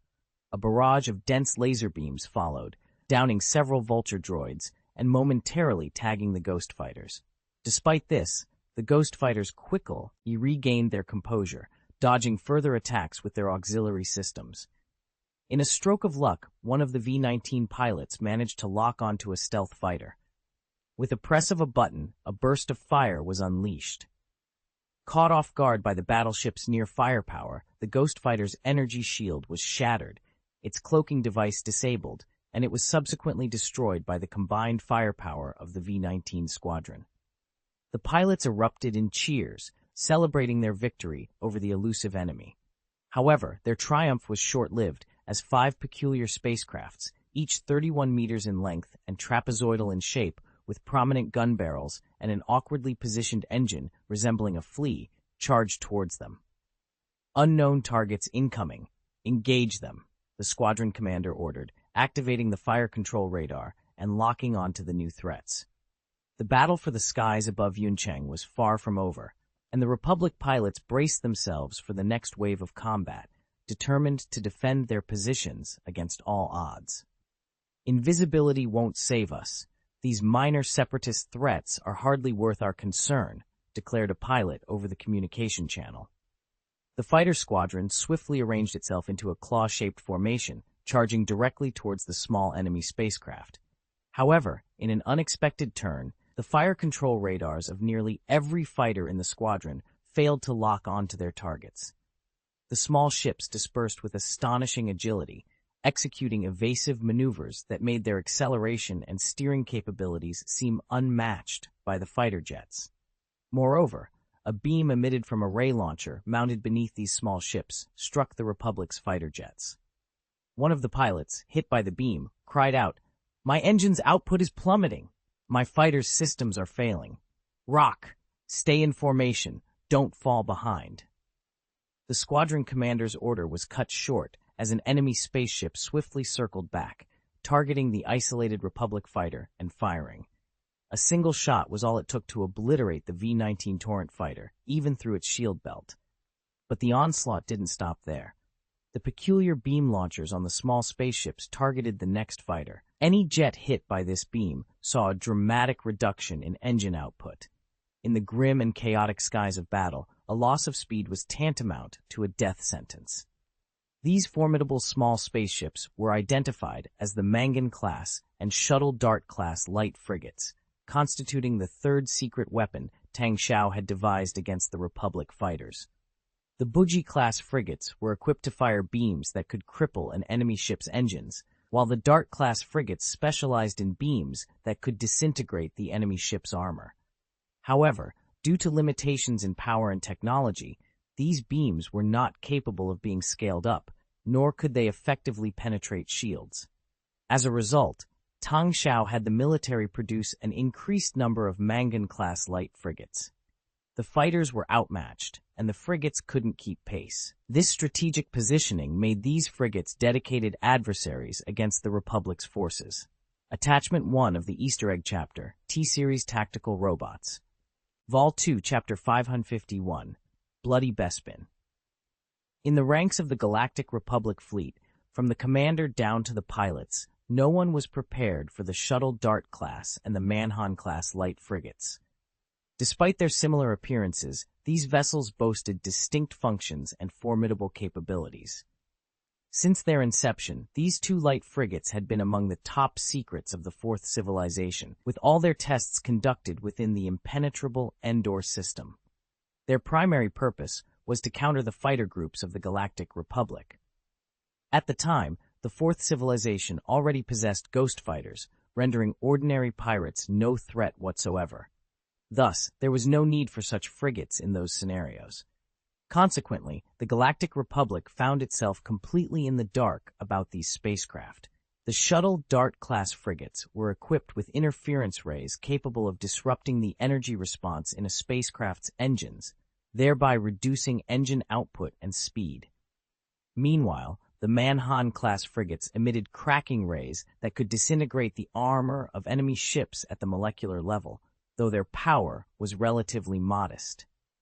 In practical tests, these rays proved ineffective against battleships larger than 300 meters, such as the Apocalypse-class light cruisers, and posed no threat to main battleships of kilometer scale. However, when targeting fighter jets, whose shields were too weak to block the radiation from these rays, the outcome was devastating. A fleet comprising 300 Dart-class corvettes and 100 Boogie-class light frigates launched from the floating city, blending seamlessly with the vultures and ghosts, and inflicted catastrophic damage upon the Galactic Republic's fighter fleet. H-42 Squadron lost contact. J-11 Squadron lost 9 fighters. Please withdraw. The engine is malfunctioning. Ah! Such desperate cries filled the flight control command centers of the Chaser-class battlecruisers, prompting bewildered glances among the crew. However, to the fleet's commander-in-chief, Admiral McGlenn, his response was succinct. Attack! Despite the alarming rate at which fighters were being lost, his command remained unwavering. His resolve stemmed not from indifference, but from an abundance of resources. Admiral McGlenn recognized that, despite the ghost fighters and those small ships nearly decimating their own, they were vastly outnumbered. With 400 small ships and fewer than 1,000 ghosts facing them, The Galactic Republic still had a staggering 11,109 fighters at its disposal, even after suffering losses of more than 4,000. In contrast, the Separatists had launched 2,400 Vulture droid fighters, of which less than 800 remained. The Separatists had effectively lost half of their air cover. The moment the Vulture droid fighters were completely eliminated would mark the point at which the Separatist ghost fighters and small ships would have to confront the overwhelming numbers of Galactic Republic fighters alone. That would determine the true victor. Attack! Matt Horner echoed the same command. The warships of the Fourth Civilization, including both the Cole-class and Higra-class battlecruisers, accelerated towards the Galactic Republic's fleet, unleashing their maximum firepower. This ability to exert full firepower when engaging the enemy set the Fourth Civilization's battleships apart from those of the Galactic Republic.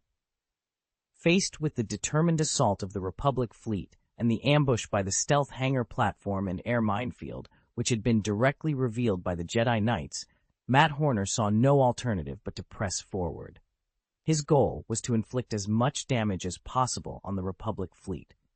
As the Cole-class battlecruiser's giant Parramatta railgun recharged and unleashed a salvo, dozens of dazzling beams of light illuminated the void, signaling the launch of a colossal shell. This shell, with a diameter of 40 meters, hurtled towards its target at 1/10 the speed of light. The sheer force of the Imp bisected two Chaser-class battlecruisers, their wreckage exploding and drifting forward, propelled by inertia.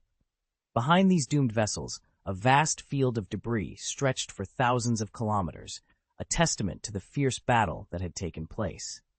However, the remnants of the Galactic Republic's fleet, comprising 39 Chaser-class battlecruisers, managed to breach the perimeter of the Bespin lifebelt. "Main battery, ceasefire," commanded Matt Horner, his voice heavy with the weight of his decision. "Enter the Bespin lifebelt."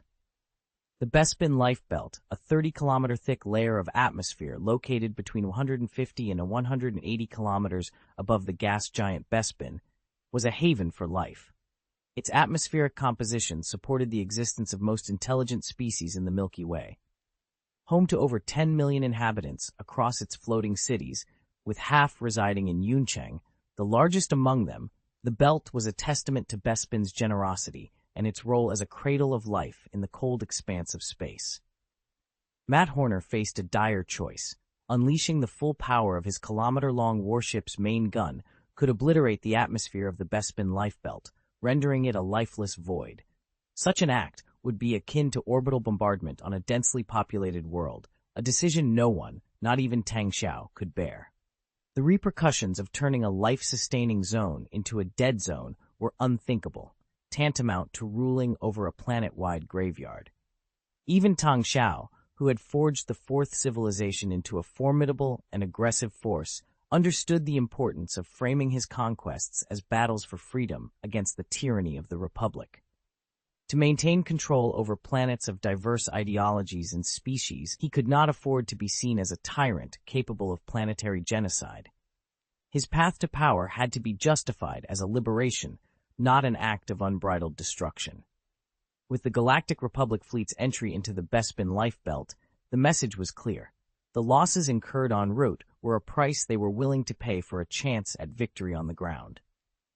Matt Horner, left with no choice but to engage in combat, had to accept the limitations this new battlefield imposed on his fleet's firepower.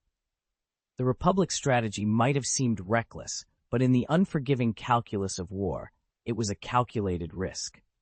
The failure of Horner's defenses to prevent the Republic's landing meant that the battle would now be decided on the ground. As both civilizations' fleets navigated the delicate balance of the Bespin lifebelt, they continued their barrage, albeit with their main guns dialed down to levels that would not compromise the belt's atmosphere. This restraint was encoded in the warship's databases, ensuring the safety of the belt's inhabitants. In the annals of the Galactic Republic's military history, battles that descended into atmospheric engagements often dragged on for days, if not longer, with victory hinging not on ship-to-ship combat, but on the actions of fighter jets and ground troops. In the shadow of Bespin, a new chapter of warfare was about to be written. with the fate of millions hanging in the balance. Vol 2, Chapter 552, Bloody Bespin, 10, Bespin Planet, Cloud City.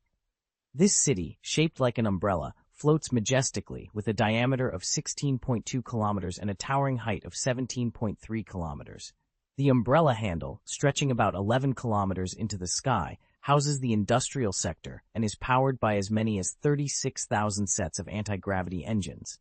These formidable engines enable Cloud City to hover stably 60,000 kilometers above the core of Bespin, providing a home for its 6 million inhabitants. The existence of such a colossal floating city renders the enormous glory mothership of the Fourth Civilization somewhat less imposing. To most, the glory mothership, despite its 40-kilometer height, is akin to a floating city. However, due to its design, a significant portion of its space is dedicated to housing its engines, making its actual volume only about one-third that of Cloud City. Cloud City is comprised of 392 floors, each serving a distinct purpose. The first 50 floors are designated for tourism, floors 51 through 100 for high-end residential living, floors 101 to 120 for administrative offices, and floors 121 to 160 for private sectors, also known as port towns. Below these, the city extends into residential, industrial, and power sectors, among other less desirable areas. When Matt Horner took control of Bespin, he anticipated a counterattack from the Republic and ordered all residents below the 161st floor to evacuate.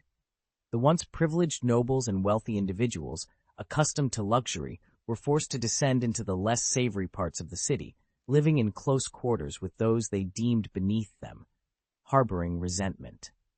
Bespin, unlike other habitable planets, lacks wilderness or rural areas, leaving its civilians with nowhere to flee in the event of war. Faced with the inevitable landing of the Republic fleet, Matt Horner initiated communication with the opposing commander. "I am Admiral Matt Horner of the Confederation of Independent Systems, commanding the Western Theater," he declared, standing tall with his hands behind his back, his chin raised in a display of both military discipline and disdain for his adversary. "The Galactic Republic, Admiral of the 19th Legion, McGlenn," responded Admiral McGlenn, offering a half-hearted salute, his tone dismissive. "So the Republic's traitor seeks to surrender?" "The civilian evacuation area is below the 161st floor of Cloud City," Horner stated, ignoring McGlenn's provocation. "I understand your implication. However, should any hostility originate from the civilian area, my forces will retaliate without hesitation," McGlenn retorted sharply. "Then let it be known that floors 160 to 156 will serve as a demilitarized zone. We will maintain only a minimal security presence there. Should you violate this agreement, we will take it as a sign that you disregard civilian safety. We will then employ all necessary measures to defend ourselves, and your actions will be documented and broadcast across the galaxy," Horner continued.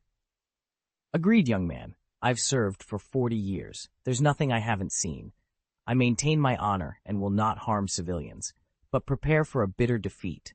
McGlenn, with decades of experience over Horner, replied with a mix of condescension and assurance. "Don't let your title, granted by businessmen, inflate your ego. You, and those separatists you represent, likely have no true understanding of war." "Save your words for your Marines who will soon be facing their end," Horner retorted, cutting the communication abruptly. A heavy cannon fired, striking a tall building constructed from ultralight alloy. The impact created a gaping hole, twisting the structure's exterior. Amidst the chaos, a loud explosion echoed, followed by the screeching sound of metal grinding against metal. Falling debris clattered against a massive six-legged walking machine, which remained undeterred. Its mounted cannon swiveled, targeting the source of incoming artillery fire and retaliating with 3 consecutive shots. The battlefield, scarred by relentless bombing, was a scene of devastation. Advancing through this apocalyptic landscape were the Galactic Republic Marines, clad in gray-blue uniforms.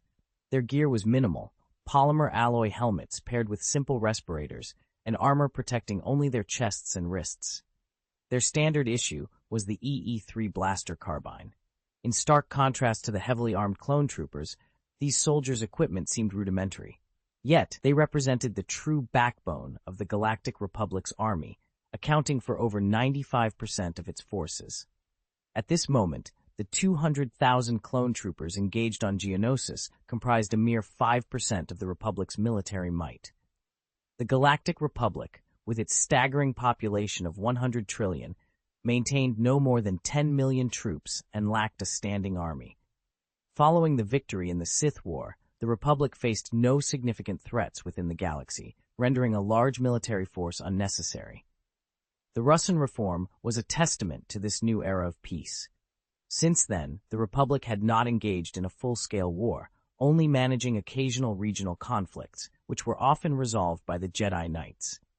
Their prowess in combat and diplomacy, coupled with the judicial fleet's presence, sufficed to deter or resolve disputes without resorting to military action. However, this model began to falter over the past decade as corporate entities grew increasingly powerful and ambitious. Traditionally, the Galactic Republic Army functioned more as a militia or paramilitary force. The troops mobilized for the current conflict were primarily drawn from planetary security forces, with modest expectations regarding their combat effectiveness and training.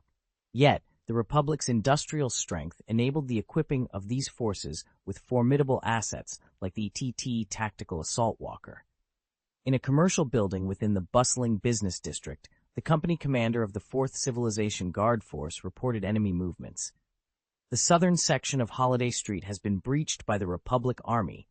Enemy fighter jets are bombarding us. www.novelmtl.com. We request Air Force support. Despite the overwhelming air superiority of the Galactic Republic's fighters, which dominated the skies and left the 4th Civilization's forces stretched thin, the response from command was stern. There is no air support available. You must hold your position at all costs. Undeterred, the company commander rallied his troops with determination. Understood. We will defend our position. He activated his helmet's communication system, addressing his soldiers with fervor. Listen up, First Company. Drive those scattered Republic forces back where they came from. Attachment 1 of the Easter Egg Chapter, a glimpse into the thriving business district of U. Attachment 2 of the Easter Egg Chapter, structural diagram of Cloud City. Vol 2, Chapter 553, The Bloody Battle of Bespin, 11. On the planet Bespin, within the bustling Cloud City, chaos reigned. A squadron of 5 Z-95 Headhunter fighters roared past at low altitude, their dense energy beams raining down from the sky, striking the ground and buildings with devastating force, setting off a series of explosions. Yet this was just the beginning. A Y-wing bomber followed closely, launching a missile that obliterated the upper floors of a building in a massive explosion. As the Y-wing bomber attempted to circle back for another run, its speed faltered mid-turn, causing it to spin out of control. At that moment, a shuttled Dart-class light frigate swooped in at high velocity, taking out the disabled bomber with a single, precise shot. The Z-95 fighters, initially tasked with escorting the bomber, wheeled around to confront the shuttle Dart. Despite their valiant effort, the shuttle Dart's superior firepower quickly downed 2 of the fighters before succumbing to a barrage of explosive energy. Its shields penetrated, forcing it to retreat amidst billowing smoke. Seizing the moment, a Galactic Republic Army officer bellowed orders for his troops to advance. The Republic Marines, poorly equipped but determined, charged towards the missile-stricken building, their battle cries echoing in the air. However, their advance was cut short by a hail of blaster fire, forcing the survivors to seek cover behind any available barricade. From the rubble of the collapsed building emerged a formidable line of B-1 battle droids, advancing in loose formations and firing their E-5 blaster rifles. The Republic Marines found themselves pinned down, unable to retaliate against the overwhelming droid firepower. Desperate, the Republic officer screamed into his comms, demanding Walker, artillery, and air support. The response was frantic, informing him of a separatist stealth fighter overhead, preventing any reinforcements from reaching them. Looking skyward, the officer witnessed the fierce battle raging over Cloud City. Amidst the chaos of dogfights and explosions, a LAAC assault transport flew in, an ATT Walker in tow. Suddenly, a missile streaked across the sky, striking the transport and causing a violent explosion. Miraculously, the pilot managed to release the ATE before impact. Despite a malfunctioning leg and sparks flying, the walker stood its ground, unleashing its anti-infantry scatter blaster beam on the approaching B-1 droids, decimating them. However, the AT's moment of triumph was short-lived. It was soon targeted by heavy artillery, its shields flickering under the onslaught. The walker's radar quickly pinpointed the source of the enemy fire, and its own heavy artillery responded in kind. The Republic officer, still on the comms, demanded air support to locate and destroy the enemy cannons. But before he could finish, an anti-tank rocket launched from the ruins, striking the ATTE squarely. More rockets followed, each explosion rocking the walker. In the midst of the chaos, several 6-meter-tall humanoid figures emerged from the debris, their presence adding a new layer of complexity to the already tumultuous battle for Cloud City. Mechas known as Wolf Warriors advanced, unleashing a barrage of fire. Their shoulders mounted with quadruple disorder anti-tank missiles launched a direct salvo. More than a dozen missiles detonated upon the shield of the ATTE walker, while the mecha's railguns continuously fired. Under such overwhelming firepower, the ATTE had almost no capacity to retaliate, and the Republic's surrounding infantry were powerless to assist, as the Fourth Civilization's forces initiated a counterattack. Amidst the debris and ruins, the soldiers of the Fourth Civilization skillfully utilized the terrain and bunkers to advance. The Republic soldiers were caught off guard, unable to pinpoint their assailants, as their positions were effortlessly overrun. Meanwhile, an army of B-1 battle droids surged forward like a relentless steel wave. With a series of violent explosions, the Republic Army's last bastion of hope, the ATE Walker, was obliterated by the Wolf mechas, signaling the inevitable defeat of the landing force. The enemies at Holiday Avenue have been neutralized, awaiting further instructions, reported an officer of the Fourth Civilization through the communications channel. The Republic has secured a substantial landing zone on the east side of Cloud City, with over 20,000 troops and a significant number of armored units. I need you to immediately deploy siege tanks towards the casino area and establish artillery and anti-aircraft positions there. 8 giant mechas are en route to join your forces, the headquarters commander instructed. Understood, the officer responded. As they communicated, over a dozen Vulture droid fighters provided air cover for 2 APOD-33 transport planes. The transport doors opened, and 8 giant mechas descended onto the battlefield. Let's move out, brothers. Time to get to work. The Fourth Civilization officer rallied his troops through the communication channel. 2 kilometers behind, the sound of machinery roared from a seemingly collapsed building. A siege tank burst through the ruins, followed by others emerging from concealed positions. The tanks made their way towards their designated targets under the driver's control. The 19th Legion's Marine Corps of the Galactic Republic faced a dire situation. Upon breaching the Bespin life belt, they initiated simultaneous landing operations at 62 locations across Cloud City, as well as several other floating cities. However, they were met with fierce resistance. The Fourth Civilization's army had already established a formidable line of defense, with siege tanks at the core and a spread of B-1 battle droids. Each siege tank position was capable of defending a vast surrounding area. The well-trained forces of the Fourth Civilization struck with precision, exploiting the Republic Marines' vulnerabilities. The Republic's Marine Corps, despite being well-versed in the battles of the Sith War and the Infinity War from their military education, found themselves unprepared for the reality of combat. The continuous training that was supposed to build muscle memory seemed inadequate in the face of the Fourth Civilization's onslaught. The 62 landing operations quickly turned into 62 catastrophes. Within the first hour of combat, the Republic suffered over 18,000 casualties. Volume 2, Chapter 554, Bloody Bespin. In the midst of the flagships, Admiral McGlynn of the Republic, with a grave expression, received a distressing report from his combat staff. General, our landing force has met with stubborn resistance and has suffered heavy losses. Provide me with a combat analysis immediately, commanded Admiral McGlynn. The adjutant promptly displayed a wealth of data and video footage on the screen, explaining, the Separatists have established numerous artillery positions within Cloud City. The coverage of these artillery positions is so extensive that their fields of fire overlap, leaving virtually no blind spots. We deployed air power to conduct bombings, but the mobility of these self-propelled guns, coupled with the cover provided by separatist stealth fighters, has rendered our efforts largely ineffective. As he switched through various images and videos, the extent of the challenge became clear. Moreover, the separatists possess a well-trained and well-equipped army. Their standard combat uniforms offer significant defensive capabilities without compromising mobility.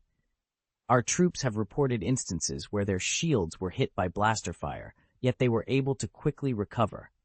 In contrast, the separatists are using projectile weapons with exceptionally high initial velocities, capable of damaging our state-of-the-art polymer alloy armor plates. Admiral McGlenn interjected. I was informed by Rosanna Heavy Engineering that the polymer alloy armor they developed is highly effective at absorbing and dissipating the energy of gunpowder and electromagnetically propelled projectiles, unless the force exceeds the material's threshold. It shouldn't be easily penetrated. However, the primary reason for our forces' disarray isn't just their equipment.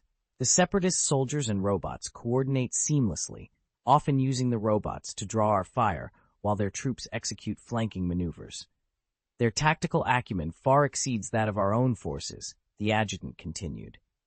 Ultimately, under the command of frontline commander Rosma, we amassed over 400 fighter jets for a concentrated bombardment on the eastern sector of Cloud City, securing a landing site.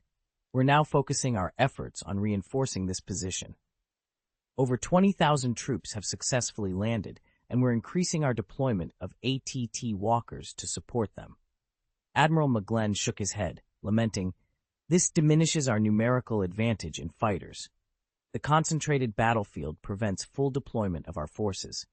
However, Rosma has his rationale, and I concur that if our soldiers are outmatched in quality, then enhancing our mechanized firepower is the only viable strategy. He is the frontline commander, and I will not second-guess his decisions. So, what's our next move? We still have the Jedi Knights, Admiral McGlenn declared with pride, though his confidence seemed to waver slightly. We will do everything in our power to support the ground troops. We maintain air superiority. With the fighters we've freed up, we'll intensify our assault on the separatist fleet. Meanwhile, in the Bespin Life Belt, a 30-kilometer high and thousands of kilometers long habitable zone, the fierce air battle raged on. The Fourth Civilization's fleet and the Republic fleet continued their engagement, exchanging fire at safe intensities to avoid atmospheric damage. Although this method of engagement was inefficient, it still inflicted damage on the opposing warships. The main focus of the battlefield had shifted to fighter combat. Matt Horner deployed nearly all of his fighter jets to contend with the Galactic Republic's overwhelmingly dominant fighter group. The Guard-class light anti-aircraft destroyers from his fleet also entered the Bespin Life Belt to support the Air Force in combat.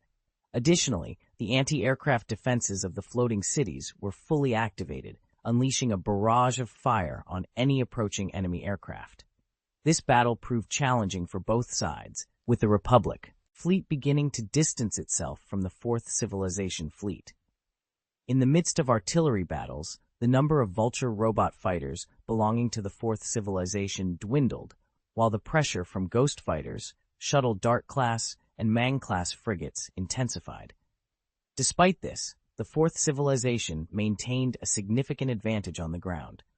It boasted 3 infantry divisions, encompassing over 50,000 personnel, 700,000 B-1 battle robots, and 20,000 B-2 super battle robots.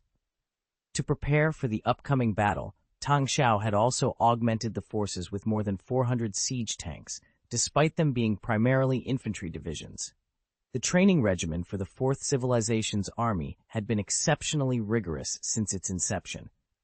Annually, the training claimed the lives of dozens to hundreds of soldiers. Furthermore, a vast repository of war cases and data was available for reference, enriching the training program. Among those who were part of the initial hibernation batch, many emerged as outstanding soldiers and officers. The subsequent addition of General Xian Hui to the army elevated the training standards even further. Such a well-prepared army was unparalleled, especially when compared to the Republic's less organized forces. However, it's worth noting that the Republic did possess a force that could rival the Fourth Civilization's army, the Clone Legion. Unfortunately, this legion was currently mired on the planet of Geonos. Meanwhile, aboard his flagship, Matt Horner received updates from Xiao Guanghua, the frontline commander of the Fourth Civilization. The reports were filled with positive news, which seemed to lift Horner's spirits, a stark contrast to his usual office demeanor. It was during this moment of reflection that Horner realized he was not alone. Turning abruptly, he found Darth Marthael, cloaked in black, standing silently beside him. "Lord Governor, when did you arrive?" Horner exclaimed, snapping to attention and saluting. He quickly noticed that he was the only one on the bridge aware of the governor's presence. "You don't need to address me as governor anymore. I am now the Death Angel," Tang Xiao responded calmly. "I am here to serve under your command. Just inform me when you need me to strike down the Jedi Knight." He glanced at Horner, adding, "I have sensed fear in the heart of the opposing commander. Eliminating the Jedi will secure our victory." Horner nodded, turning his attention back to the combat hologram.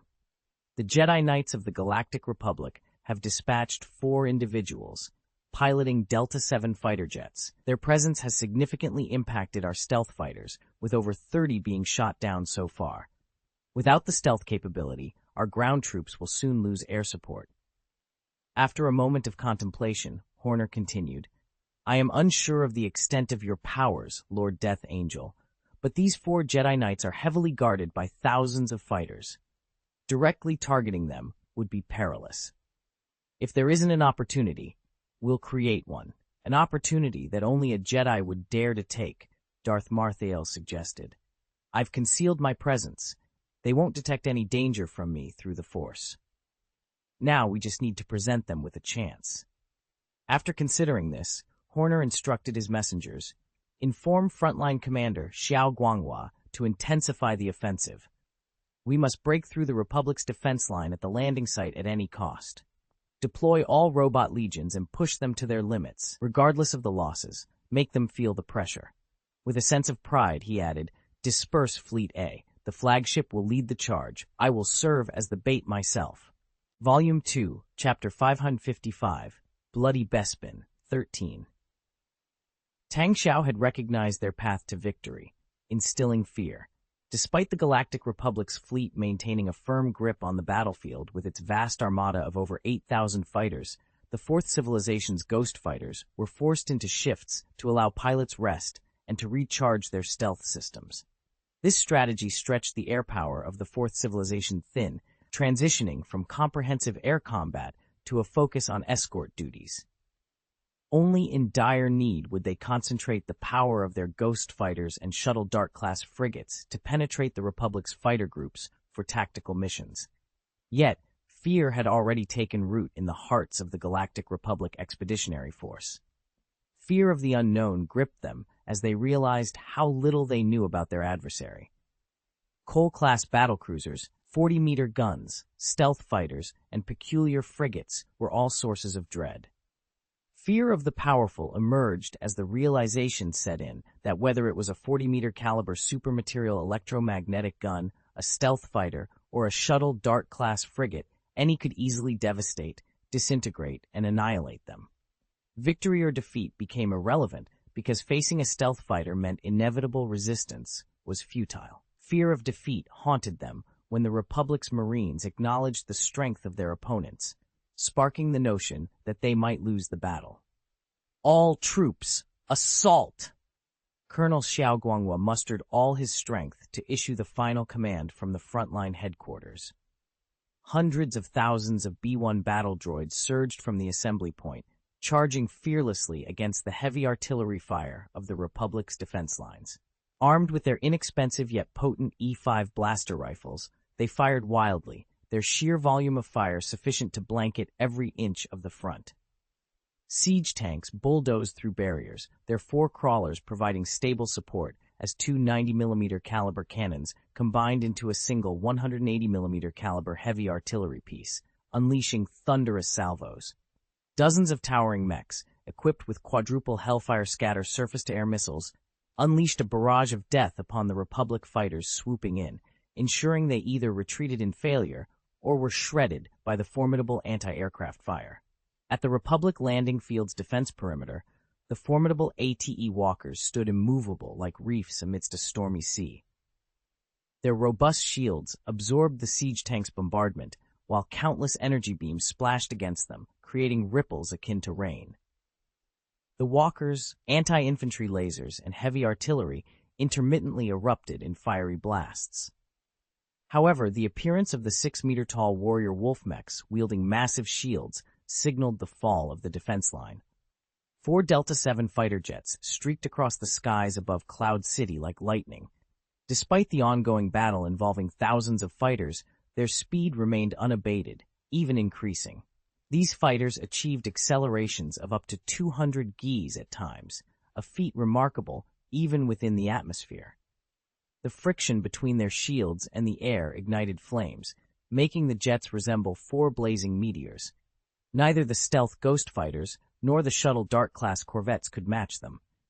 They bypassed the need for electronic targeting, predicting the Ghost fighters' evasive maneuvers and firing preemptively. Jedi Masters Green Beatty and Aiden Ward, along with their apprentices, wreaked havoc in the skies outside Bespin Cloud City.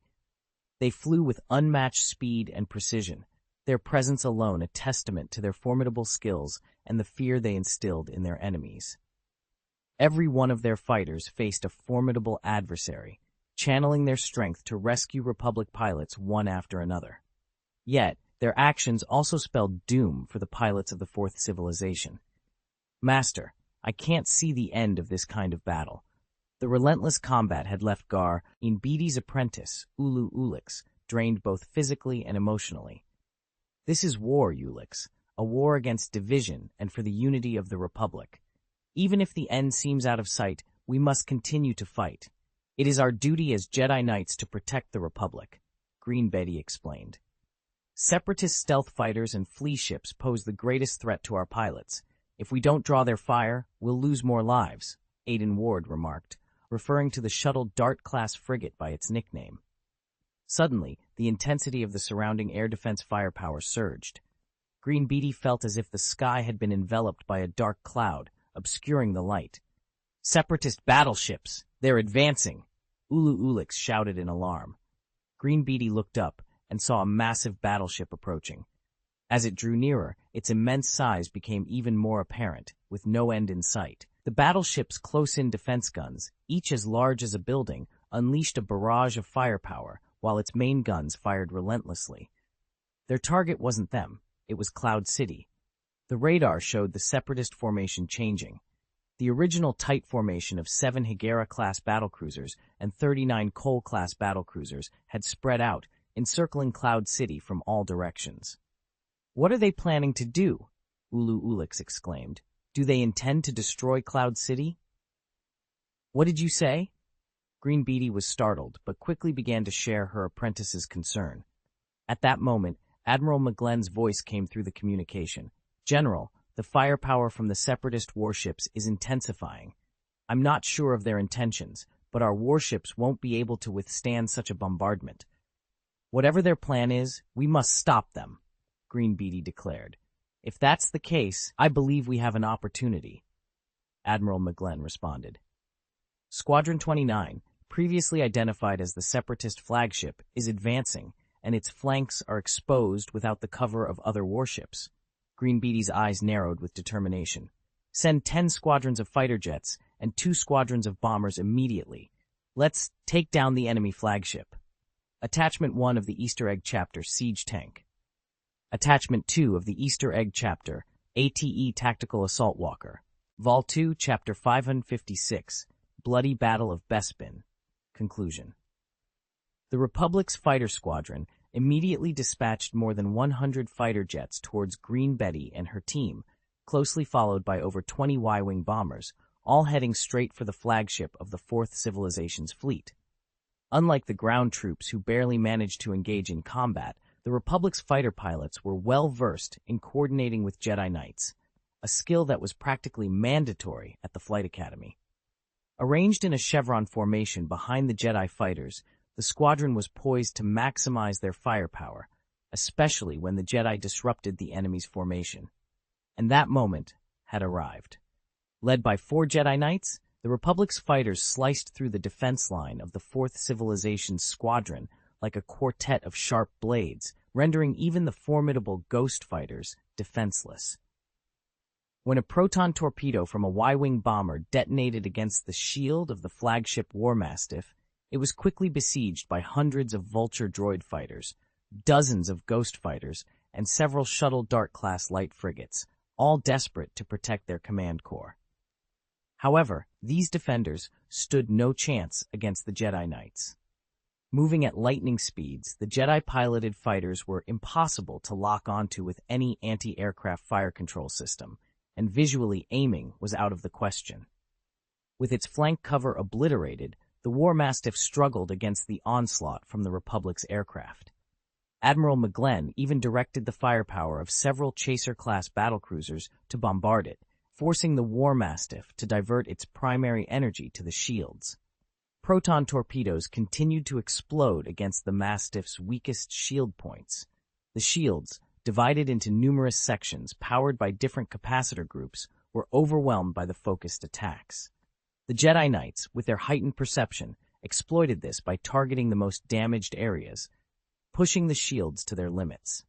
The situation for the War Mastiff was dire, especially the shield protecting the engine at the rear, which was under relentless attack. Suddenly, a proton torpedo pierced through the shield and exploded against the battleship's armor. "It's our chance! Attack!"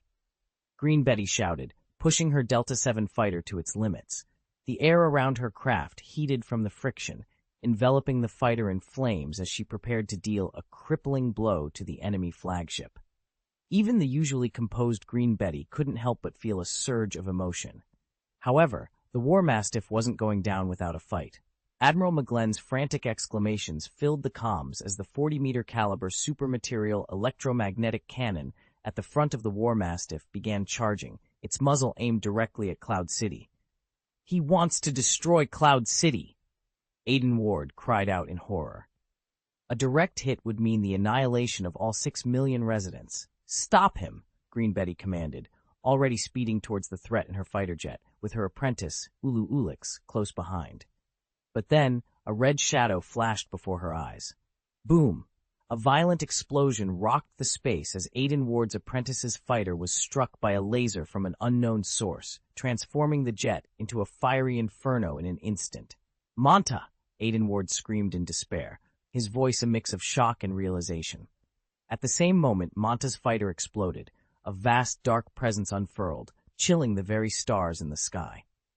Simultaneously, Aiden Ward and Green Betty sensed an overwhelmingly powerful force. With a surge of foreboding, Green and Aiden simultaneously sensed their imminent demise. Merely moments before, their force sensing had been tranquil, almost serene, as if they were basking in the sun on a grassy field. But in an instant, the scene transformed into a nightmarish landscape of swords, flames, and a sea of blood and corpses.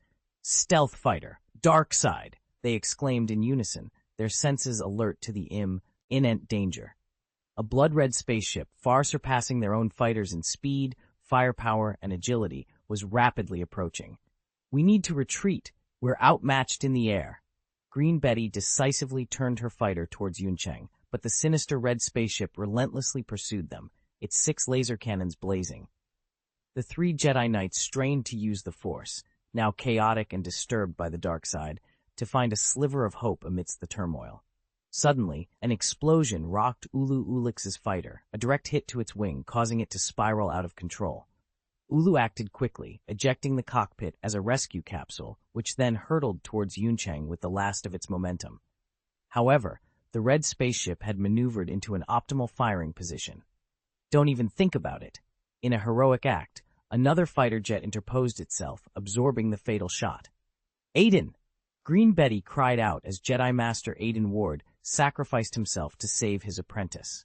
Now within Cloud City's artificial gravity, Ulu Ulix's capsule and Aiden Ward's flaming fighter jet descended to different locations, with the relentless enemy still in pursuit. Green Betty faced a difficult decision. Ultimately, she steered her fighter towards Aiden Ward's crash site, determined to join forces with him. She believed that together they could stand against the dark side's formidable power, whereas Ulu Ulix's presence might not bolster their chances significantly. Upon landing, Green Betty swiftly exited her cockpit and dashed towards Aiden Ward's burning fighter. With a forceful kick, she opened the cockpit, revealing Aiden Ward, who, despite appearing unscathed, had sustained minor injuries. "You're okay. Ulu Ulix crashed over there. We need to rescue him quickly." Green Betty ignited her blue lightsaber, ready for action. "Let's go!" Aiden activated his lightsaber as well, but they were immediately forced to dodge a barrage of lasers from the sky. The blood-red spaceship had found them. Frustrated by its failed aerial attack, the spaceship hovered menacingly, its hatch opening to reveal a figure shrouded in a black cloak. With a swift motion, a blood-red lightsaber ignited in his hand, signaling the beginning of a dire confrontation. Vol 2, Chapter 557, Darkness. Sith Lord. Grim Betty clenched her teeth as she stared at the figure before them. Darth Marthael, demonstrating his mastery over the Force, leaped from hundreds of meters in the air and landed gracefully before them. His presence, cloaked in shadows with his face obscured by a hood, exuded an overwhelming sense of oppression they had never felt before. Yet, he did not launch an immediate attack. Instead, with a mere gesture, a Warthog off-road vehicle sped by, and a group of heavily armed soldiers appeared, roughly handling a captive. "Ulix!" Green Betty gasped in shock. Her apprentice, Ulix, had been captured. How could this have happened? Despite being a Jedi Knight and the presence of a Sith Lord, the situation had deteriorated rapidly. Observing the soldiers more closely, Green Betty realized their superiority. Their armor was impeccably designed, fitting their bodies perfectly, and they were armed to the teeth. This was no ordinary military force. "Master, save me!" Ulix cried out, his face marred with bruises, a testament to his rough treatment. Standing beside him, 4th Army Commander Justin Reeves, unable to watch any longer, kicked Ulix to the ground. "Let me go, you bastards!" Ulix's defiance was met with another harsh slap. "You will release me now," he screamed, attempting to use the Force to influence Reeves, only to receive a brutal rebuttal. "Surrender, Jedi Knight," Darth Marthael spoke calmly. "Your understanding of the Force is limited. You cling to notions of light and darkness, but such simplicity will be your downfall." "You despicable Sith!" Ulix spat, struggling on the ground. Reeves grabbed his hair, forcing him to face Darth Marthael. The Sith Lord knelt, gently touching Ulix's dirtied hair. "Look at yourself, so weak and helpless. What has your pursuit of the light given you? And your master, who does she stand with? Another Jedi Master. Do you wonder why? Don't listen to him. He's trying to corrupt you. Remember the Force's guidance. Remember the light." Green Betty shouted, trying to reach Ulix. Darth Marthael turned to face the two Jedi Masters, his blood-red lightsaber humming softly. He chose to use the 4th-style attack, Atalu, a departure from his usual, more chaotic 7th style, Zhu Yuo. He felt the latter's darkness could taint his consciousness, so he had started to adopt more traditional lightsaber techniques, influenced by his servant, Edra Caddis, a master of the 3rd and 4th styles. "You should realize the light cannot reach every corner, and in death, all beings are equal," Darth Marthael proclaimed. With those words, he vanished into a blur, charging at Green Betty and Aiden Ward with his lightsaber unleashed. His movements stirred the environment, sending stones and steel bars flying, showcasing the raw power of the Force at his command. Darth Marthael's speed was unparalleled, akin to a fighter jet racing across the ground. His power was immense, allowing him to confront two Jedi Masters simultaneously with ease. In fact, the two Masters found themselves completely overpowered, unable to mount any significant resistance. The battlefield was a scene of chaos, where countless lives were lost, and in such a place, Darth Marthael's power seemed almost boundless. The souls of the fallen wailed, their cries washing over Green Betty and Aiden Ward like a tidal wave. The dark side of the Force inducing terrifying hallucinations in their minds, making them feel as though they were surrounded by a sea of mutilated corpses, each seeking to claim their lives. Despite Darth Marthael's dominance, the two Jedi Masters fought desperately. Their bodies bore the marks of battle, lacerated by debris and steel bars manipulated by Marthael's formidable powers. They dodged, narrowly avoiding the most lethal of attacks. A colossal explosion marked the collision of their forces, creating a tempest at the heart of the battlefield. Seizing a momentary respite, Green and Aiden quickly regrouped to catch their breath. Unaffected, Darth Hal gestured menacingly. With a swift motion, he summoned Ulu's lightsaber from thin air, catching it effortlessly. Turning to face the two Jedi Masters, his voice was cold and merciless. "Surrender, or I will maim him beyond recognition." "You despicable villain," Green Beatty shouted, her voice filled with rage. "Surrender, or resist." Darth Marthel repeated, his tone grim. "Master, help me!" Ulu's plea was desperate. "I will save you. I will," Green Beatty vowed. In a flash, the blood-red lightsaber swung, severing Ulu Ulix's arm. His screams pierced the air as Darth Marthel callously kicked him aside. "I keep my promises," he stated coldly. "Today, you will be brought to justice." Green Beatty roared, her lightsaber ignited as she charged once more. The battle resumed with renewed ferocity. However, Green Beatty's anger clouded her judgment, disrupting the previously seamless coordination with Aiden Ward. The fight descended into chaos. Seizing an opportunity, Darth Marthel unleashed a powerful force wave, striking Green Beatty squarely in the chest. She was sent flying, blood spilling from her mouth. In that critical moment, Darth Marthel's lightsaber moved with deadly precision, encircling Aiden Ward like a predatory dragon. When Green Beatty managed to rise, the horrifying sight that greeted her was Aiden's decapitation, his head severed by a single swift stroke of the blood-red lightsaber. "Aiden!" Green cried out in despair, but there was no response. Aiden's lifeless body was unceremoniously kicked aside by Marthael. "Master!" Ulu Ulix's feeble voice reached her. Turning, Green saw Ulu, despite his grievous injury, holding a lightsaber with his remaining arm, attempting to stand. A glimmer of hope sparked within her. "There's still a chance, Ulu. Let's fight side by side. We." Before she could finish, Ulu's lightsaber pierced her chest, betraying her in the most unexpected way. Vol 2, Chapter 558, Betrayal. Green Betty stared at her apprentice in utter disbelief. The thought that her own apprentice would be the one to deliver a fatal blow was beyond her wildest imagination.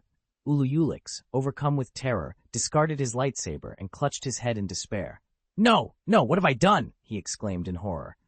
"You made a choice," Darth Marthel said calmly, placing a reassuring hand on Ulu Ulix's shoulder. As he invoked the force of life, Ulu Ulix's pain vanished, replaced by a chilling sensation of relief. Overwhelmed, Ulu Ulix knelt before Darth Marthel, his face a mask of shock that quickly twisted into a grotesque expression of determination.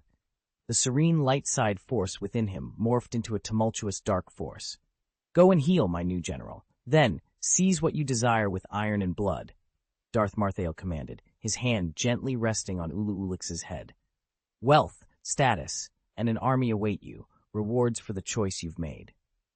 "It is my honor, my lord," Ulu Ulix responded, bowing deeply.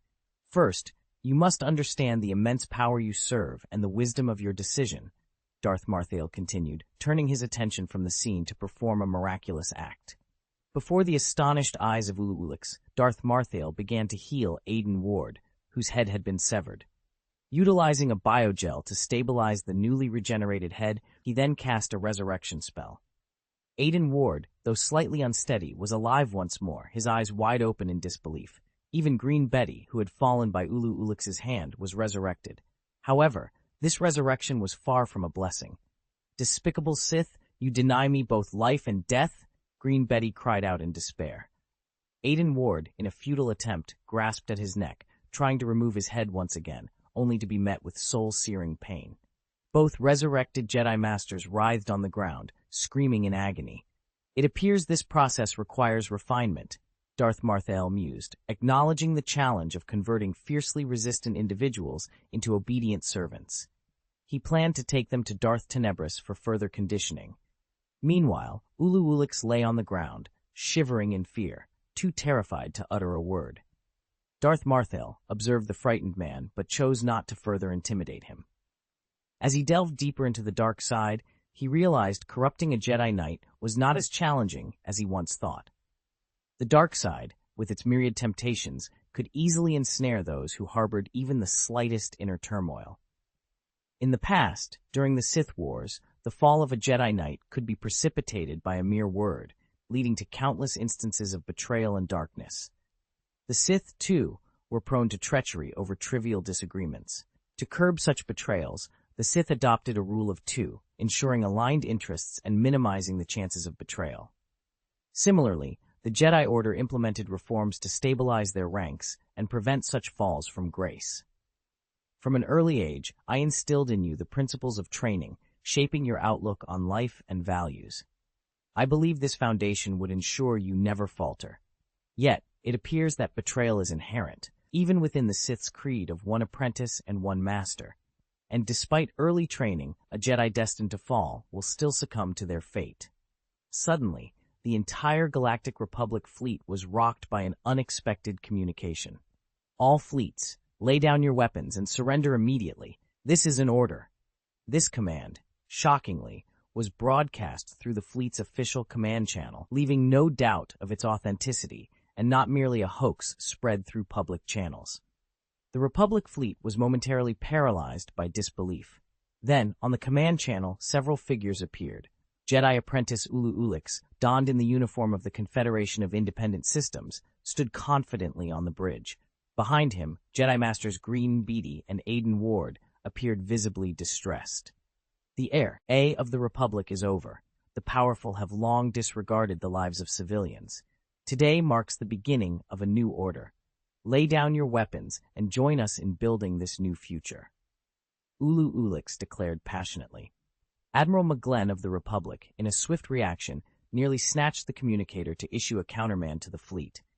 Notify all ships. Immediate retreat. This is your final order. Disregard all subsequent commands from the command channel as invalid, and cut off the command channel now. Under the founding regulations of the Great Republic Army, Jedi Masters serving with the Army held a status equivalent to that of generals, granting them significant authority.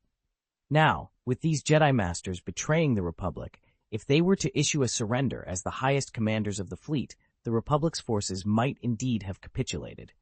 A hasty retreat ensued. Republic battleships scrambled to recall their fighter jets and the disorganized ground troops, abandoning all heavy equipment and even the wounded. The retreat, lacking any form of coordinated organization, quickly devolved into a chaotic rout. The fleet left the gravitational pull of the Bespin planet and entered the hyperspace channel in disarray. This chaotic retreat swiftly escalated into a total rout. The Fourth Civilization fleet seized the opportunity to launch an all-out attack, mercilessly pursuing the Republic's fleet. In the initial battle, the Republic fleet had managed to fight steadily, suffering significant but manageable losses, with only 18 battleships lost. However, during this disorganized retreat, they lost an additional 26 battleships in just 4 hours. Among these, 4 Chaser-class battlecruisers, already demoralized by earlier losses, received the surrender order from their own Jedi Knights and chose to surrender without further resistance. Initially, this formidable fleet boasted 60 Chaser-class battlecruisers as it set out to attack. Yet, in the end, a mere 12 managed to return to Planet Haven, the headquarters of the 19th Corps, marking a devastating blow to the Republic's military might. Vol 2, Chapter 559, Pain and Hope. As the dust settled on the battlefields of Bespin and Geonosis, the Republic found itself reeling from simultaneous defeats in 2 major engagements. These losses were not just tactical setbacks, but also struck a devastating blow to the morale of the Republic. The Confederation of Independent Systems seized this moment of weakness, launching all-out attacks across the Republic's borders, engulfing planets like Atrakan, Araris, and Thule in the flames of war. The defeats at Bespin and Geonosis exacerbated an already dire situation, leading to a wave of defeatism within the Galactic Parliament. The situation worsened with the capture and surrender of 2 Jedi Masters, Green Beatty and Aiden Ward, along with their apprentices during the Battle of Bespin. Admiral McGlenn's subsequent report attempted to provide an impartial analysis, attributing the loss to the Separatists' unexpectedly formidable fleet and well-trained forces. He suggested that Masters Green and Aiden were merely captured, with only Ulu Ulix committing actual betrayal. Despite this, the Galactic Council directed their ire towards the Jedi Order, questioning its competence and holding it responsible for the failures. Chancellor Palpatine, however, stood firmly by the Jedi Order, quelling doubts with his authoritative stance. He insisted that the Jedi Order remained central to the war effort, arguing that a couple of setbacks were not grounds to question its role. Yet, his defense only fueled further speculation, with some believing that Palpatine himself was under the Jedi's influence. Unbeknownst to many, Palpatine's maneuvers, both his attacks on and support for the Jedi, were part of a larger scheme, setting the stage for his eventual betrayal. Despite the blame game, the Republic had to address the immediate threat posed by the Confederation of Independent Systems. Utilizing his emergency powers, Palpatine enacted a draft bill to recruit 1 billion soldiers and placed orders for additional battleships to bolster the Republic's fleet. However, Lundily Star Dynamics, known for their Dreadnought-class heavy cruisers, found their designs outmatched by the Confederation's superior ships, including the Higra-class battlecruisers and Divinity-class destroyers. In a bid to not miss out on the wartime opportunities, Lundily turned to Willix Blissex, a master of warship design, to spearhead the Victory Project, a new generation of large warships. Meanwhile, the Republic also funded the Kaminoans to expedite the production of clone troops, despite the Kaminoans' warning that accelerating the growth process would be costly and take at least 2 years. On May 29, 22 BBY, the 19th Corps' 12 Chaser-class battlecruisers returned to their headquarters on Planet Haven. Governor Sarama, overseeing the 19th Regiment, found himself at a loss for words upon seeing Admiral McGlenn's dejected figure. The Admiral, a veteran of many decades, stood before him, embodying the pain and dwindling hope of the Republic. In a silent gesture of support, Sarama approached the weary Admiral, unsure of what comfort, if any, he could offer in the face of such overwhelming adversity. On May 30th, the harrowing statistics from the Battle of Bespin were finalized and relayed to the capital, Coruscant. The Galactic Republic's Grand Army Navy had deployed 60 Chaser-class battlecruisers, manned by 444,000 crew members. The devastating outcome saw the loss of 48 ships, 358,196 crew members killed, and over 19,000 captured. Additionally, 15,600 fighters of various models, 2,500 transport planes, and 21,000 pilots were committed to the battle. The losses were staggering. More than 9,100 fighter planes, 510 transport planes destroyed, and 11,422 pilots killed. The ground forces fared no better, with 200,000 troops and 1,200 pieces of heavy equipment, including ATE tactical walkers, deployed. The aftermath was bleak. Over 24,000 soldiers killed, more than 79,000 seriously injured, 670 missing, over 2,200 captured, and a total loss of all heavy equipment. The Jedi Order's contribution of 2 Jedi Masters and 2 apprentices ended in tragedy, with all 4 killed in action.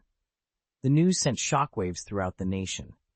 Less than 10 days into the war, these catastrophic failures cast a pall over the hearts of many. In response, Republic Speaker Schiff Palpatine decreed that the galactic capital's flags be flown at half-mast for a day as a sign of mourning. He also delivered a public address reaffirming his commitment to preserving the Republic's unity. He urged the populace to rally behind the Jedi Order, to uphold the principles of democracy and freedom, to stand against division and power struggles, and to fight tirelessly for the nation's unity and the people's welfare. To underscore his message, Palpatine initiated a campaign titled, "Today, I am with the soldiers." He visited military barracks, hospitals, and even boarded a landing ship that had been heavily damaged in the battle at Geonosis. Moved to tears by the sight of the torn armor, his gesture was a poignant reminder of the sacrifices made. Meanwhile, crowds gathered in front of large screens displaying the names of the fallen, their collective grief punctuated by heart-wrenching cries. Wives lost husbands, fathers lost sons, and the personal tragedies of countless families unfolded, marking just the beginning of the war's toll. "Padme!" Anakin Skywalker burst into the hospital ward, his presence overwhelming the guards stationed at the door. Lying on a stark white bed, Padme Amidala appeared serene yet pale, her beauty undiminished. Her eyelashes fluttered occasionally under the soft glow of the light overhead, which monitored and sustained her vital functions. Clutching Padme's cold hand, Anakin was overcome with grief. Padme! No! Why you? Why? Why you? Why? But there was no response from her. Anakin, what are you doing? You shouldn't be here. Obi-Wan Kenobi's voice cut through the tension as he entered the ward. No, why her? Anakin, unable to contain his anger, confronted Obi-Wan. Anakin! Obi-Wan grasped his arm, channeling a calming force energy into him. I don't know the nature of your relationship with Senator Amidala, but this is not how you should react. You need to calm down. Regaining his composure, Anakin lowered his head in shame. I'm sorry, Master. My anger blinded me. I was responsible for Senator Amidala's protection, and now she lies here, gravely wounded because of an assassination attempt. The fault is mine. Obi-Wan sighed, offering a supportive pat on the shoulder. I hope you're truly all right, Anakin. We've just been assigned a new mission. We're to head to the Tyon star cluster for garrison duty. Intelligence suggests some activity from the Separatists in that area. Anakin nodded, casting one last, deep look at the unconscious Padme, his fists clenched in a battle to control his swirling emotions. Yet, unbeknownst to him, a strange feeling was beginning to take root, one that would shape the course of events in ways he could not yet comprehend. The name Death Angel suddenly emerged in his mind. Back at the Jedi Temple residence, Anakin Skywalker found himself restless and unable to sleep. At that moment, an apprentice approached him and said, Anakin, the President of the Galactic Council, Palpatine, has requested your presence. Mr. Speaker, why does he want to see me? Anakin asked, puzzled. It might be to discuss your recent mission on the planet Geonosis, or perhaps something else, Obi-Wan Kenobi suggested. Maintaining communication with the Council is part of our duties, so you should go. Filled with questions, Anakin arrived at the deserted capital and found Chancellor Palpatine standing on a balcony, gazing out at the Coruscant skyline. Ah, young Skywalker, you've arrived, Palpatine remarked without turning. Do you need me for something, Your Excellency? Anakin inquired. It's nothing serious, just an old man under a great deal of stress seeking some company, Palpatine replied, turning to Anakin with a warm smile. It's been so long since our unexpected meeting in Coruscant 10 years ago. That little boy from back then has truly grown up. Anakin felt a warmth in his heart upon hearing Palpatine's words and relaxed, smiling as he responded. Yes, it was during the crisis on Naboo. Indeed, it has been 10 years. Haha, I was quite anxious back then, even a bit panicked. I was worried. Palpatine trailed off, choosing not to dwell on past failures, but rather to reminisce. The two spent a long time chatting on the balcony. As the sky began to lighten, Palpatine, with a smile, gently patted Anakin's shoulder and said, I've taken up much of your time, and you should return to rest. It's a failing on our part as elders to place such heavy burdens on the young. No, it's my duty, Anakin replied. However, I believe in you. Your potential is unparalleled, and you are capable of achieving anything you set your mind to. Don't let anyone hold you back. Palpatine encouraged. Vol 2, Chapter 560, Ancient Secrets, Part 2. What's happening with Severance Tan? I inquired, puzzled by her recent actions. She launched an assault on a Republic hyperspace surveillance outpost, eliminating all the Republic sentinels inside before they could even trigger an alarm, came the response. Why would she provoke the Republic?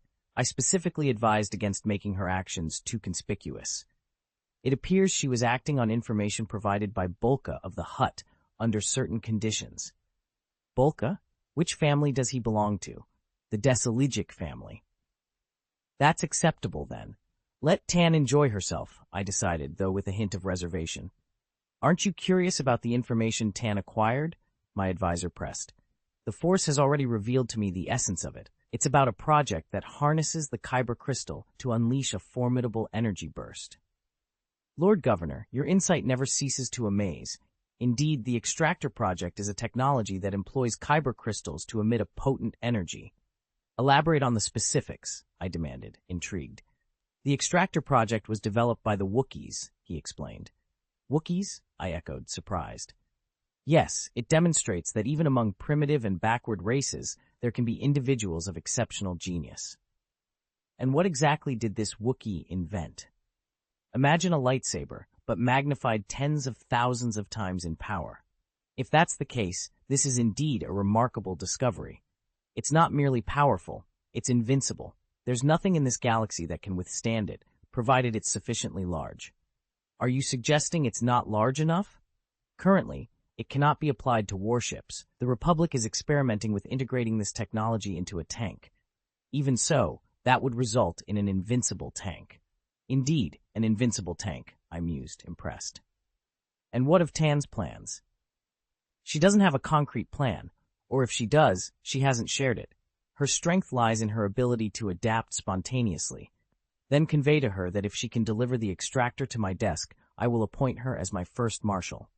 I believe you should communicate this to her directly, Lord Governor.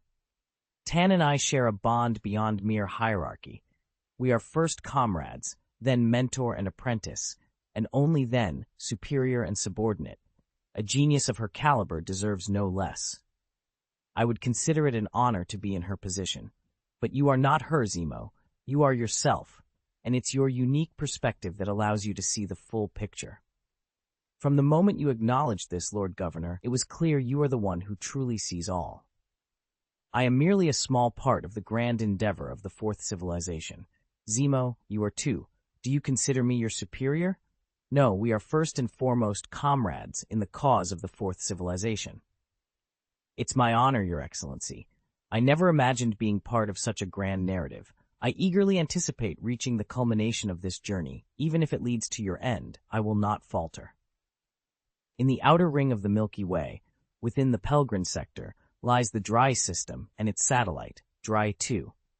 A burst of white light heralded the arrival of a red spaceship on the periphery of this desolate planet. Shortly after, the spaceship activated its stealth system and vanished from sight. Ensure we're the only ones active in the galaxy, commanded Tur Ulan, the pilot of the Sith infiltrator known as the Red Comet, and an instructor of the 4th Legion. Understood. Let's find a secure landing spot. The Force is silent here, but I sense that this place was once under the influence of a power far greater than mine, Darth Marthael stated. According to my information, the Jedi Covenant once wielded an exceptionally powerful force, Tur Ulan added. In the era of total war between the Galactic Republic and the Sith Empire, the light and dark sides of the Force clashed on a grand scale.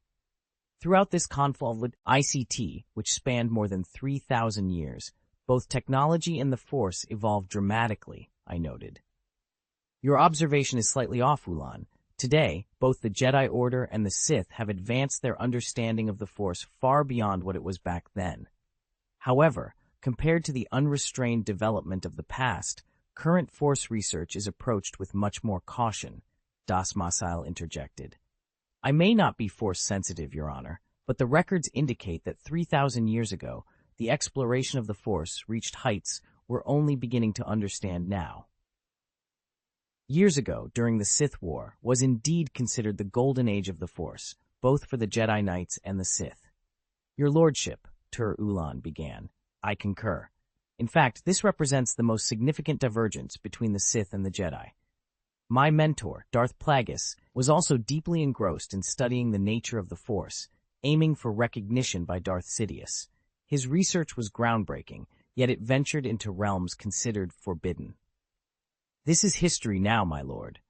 Much like this relic of the Jedi Covenant, it speaks of bygone eras. Ultimately, we strive for the future, not to dwell in the past. Tur Ulan concluded. The Sith infiltrator touched down on a desolate planet, its hatch opening to reveal a dozen figures clad in protective suits. They had arrived at Dre 2, a satellite of the planet Dre in the Dre galaxy. With gravity approximately 0.89 times that of the standard Milky Way environment, it fell within the optimal range for human activity. However, the satellite lacked a complete atmosphere, rendering it inhospitable to life. Yet, this long-forgotten satellite was about to be disturbed. Leading the group was a soldier in a heavy Liberator combat suit, armored plates covering his body, 2 long guns slotted on his back, and a submachine gun at his waist. He surveyed the surroundings with a scanner, then signaled, "The area is secure, but we must remain in our spacesuits. This satellite's environment is not conducive to human life." If you'd put away that toy, your words might carry more weight, Justin Reeves, Tur Ulan remarked as he descended with a large sniper rifle. Darth Marthael and 10 other warriors followed, each radiating a formidable aura. Their movements were deliberate and strong, always ready for any contingency. Their training was evident in every step, prepared to retract or adapt instantly. In the entire galaxy, such precision was only matched by the clone corps of the Galactic Republic and the elite forces of the Fourth Civilization, the Fourth Legion. This super army, raised from frozen embryos, had been trained in combat and assassination techniques from their earliest development. Tur Ulan, the unit's instructor, trailed with his sniper rifle, the edges of his fully covered helmet revealing strands of gray. The unit's current commander, the imposing Justin Reeves, led the way. Tur Ulan observed, "Your approach would be more fitting without that plush toy on your rifle. My calling is to kill, but I find no joy in it. I seek something to make the act less grim. So what, in your opinion, is the antithesis of killing?" Justin Reeves countered. "I've responded to this query numerous times, yet the answer is never a Bonnie Boy's plush toy," Tur Ulan replied. "For me, it's the definitive answer," Justin said, attaching the pink stuffed toy to his waist. Darth Marthael, observing their banter, interjected darkly, "I have no interest in your personal quirks, but you must prove your mettle as a warrior." "I will, with my life and little kitty," Justin affirmed. "Bring that toy before me again, and you'll be ripped apart alongside it," Darth Marthael threatened. "Understood." As the group ventured into the barren landscape of Dre 2, their direction was unerring, despite the monotonous scenery that could disorient any ordinary person. After extensive research and exploration, Tur Ulan had pinpointed this unremarkable satellite as the final resting place of a significant figure, from the Jedi Covenant, an ancient organization of Force sensitives. During the Sith War, which occurred more than 3,000 years ago, the use of the Force was subject to far fewer restrictions than it is today. Notably, intermarriage among those sensitive to the Force was not only permitted but encouraged. This practice is strictly forbidden within the current Jedi Order due to the high likelihood that children born to Force-sensitive parents, especially those with significant power, will inherit Force sensitivity themselves. If the parents possess considerable strength in the Force, their offspring might inherit an even greater level of talent, a prospect both daunting and formidable. The inevitable consequence of such unions is the emergence of powerful Force-sensitive families, leading to a societal structure where Force-sensitive individuals could become a class above ordinary people, essentially becoming eternal nobles or even akin to deities. One of the Jedi Order's most significant contributions to the Galactic Republic was the abolition of this class system. They redefined Force sensitives as guardians of the common people rather than their rulers. Despite any corruption or rigidity that the Jedi Order may have exhibited, this contribution remains unparalleled.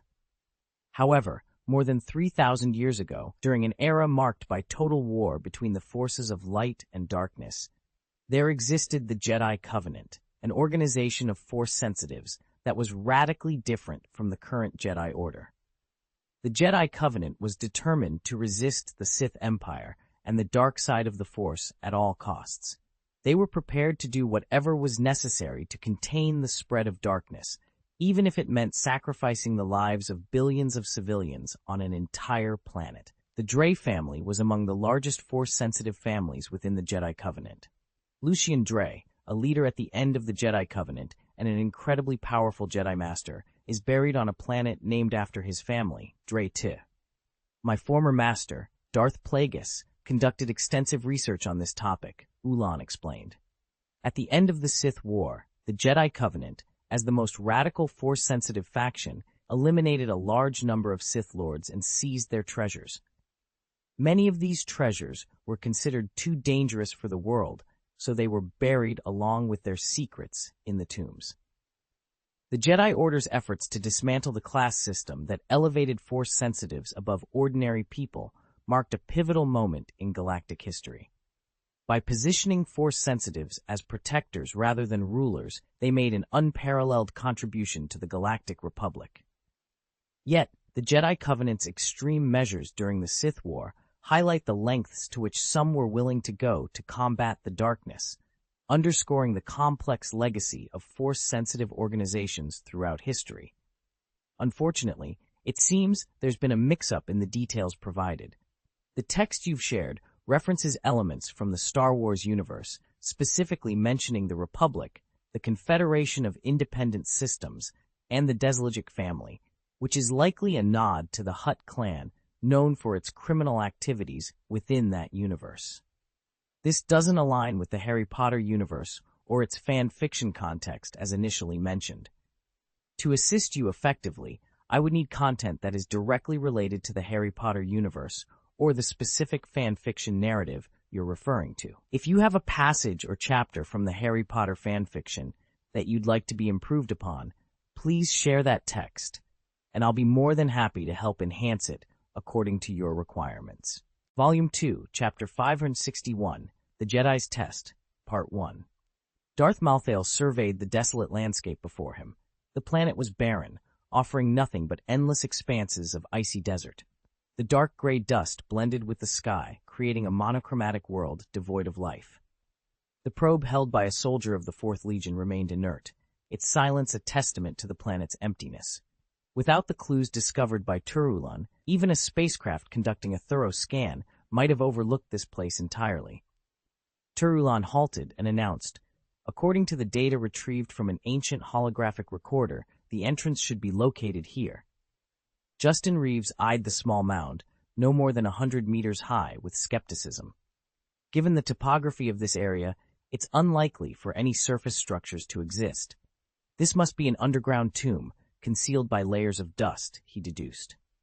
After manipulating his universal tool with a series of button presses, he added, "I've had the spacecraft's computer analyze the planet's climate, including monsoon patterns and trade winds. There's an interesting phenomenon. This mound's existence can be attributed to the local climate." "So, you're suggesting that even if we were to level this mound, the wind would eventually transport dust from elsewhere and recreate it?" Das Messiah inquired. "That seems to be the case," Justin Reeves confirmed.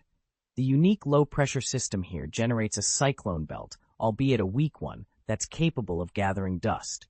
If this mound conceals a mausoleum, it's ingeniously designed. It appears the creator didn't intend for its contents to be easily removed.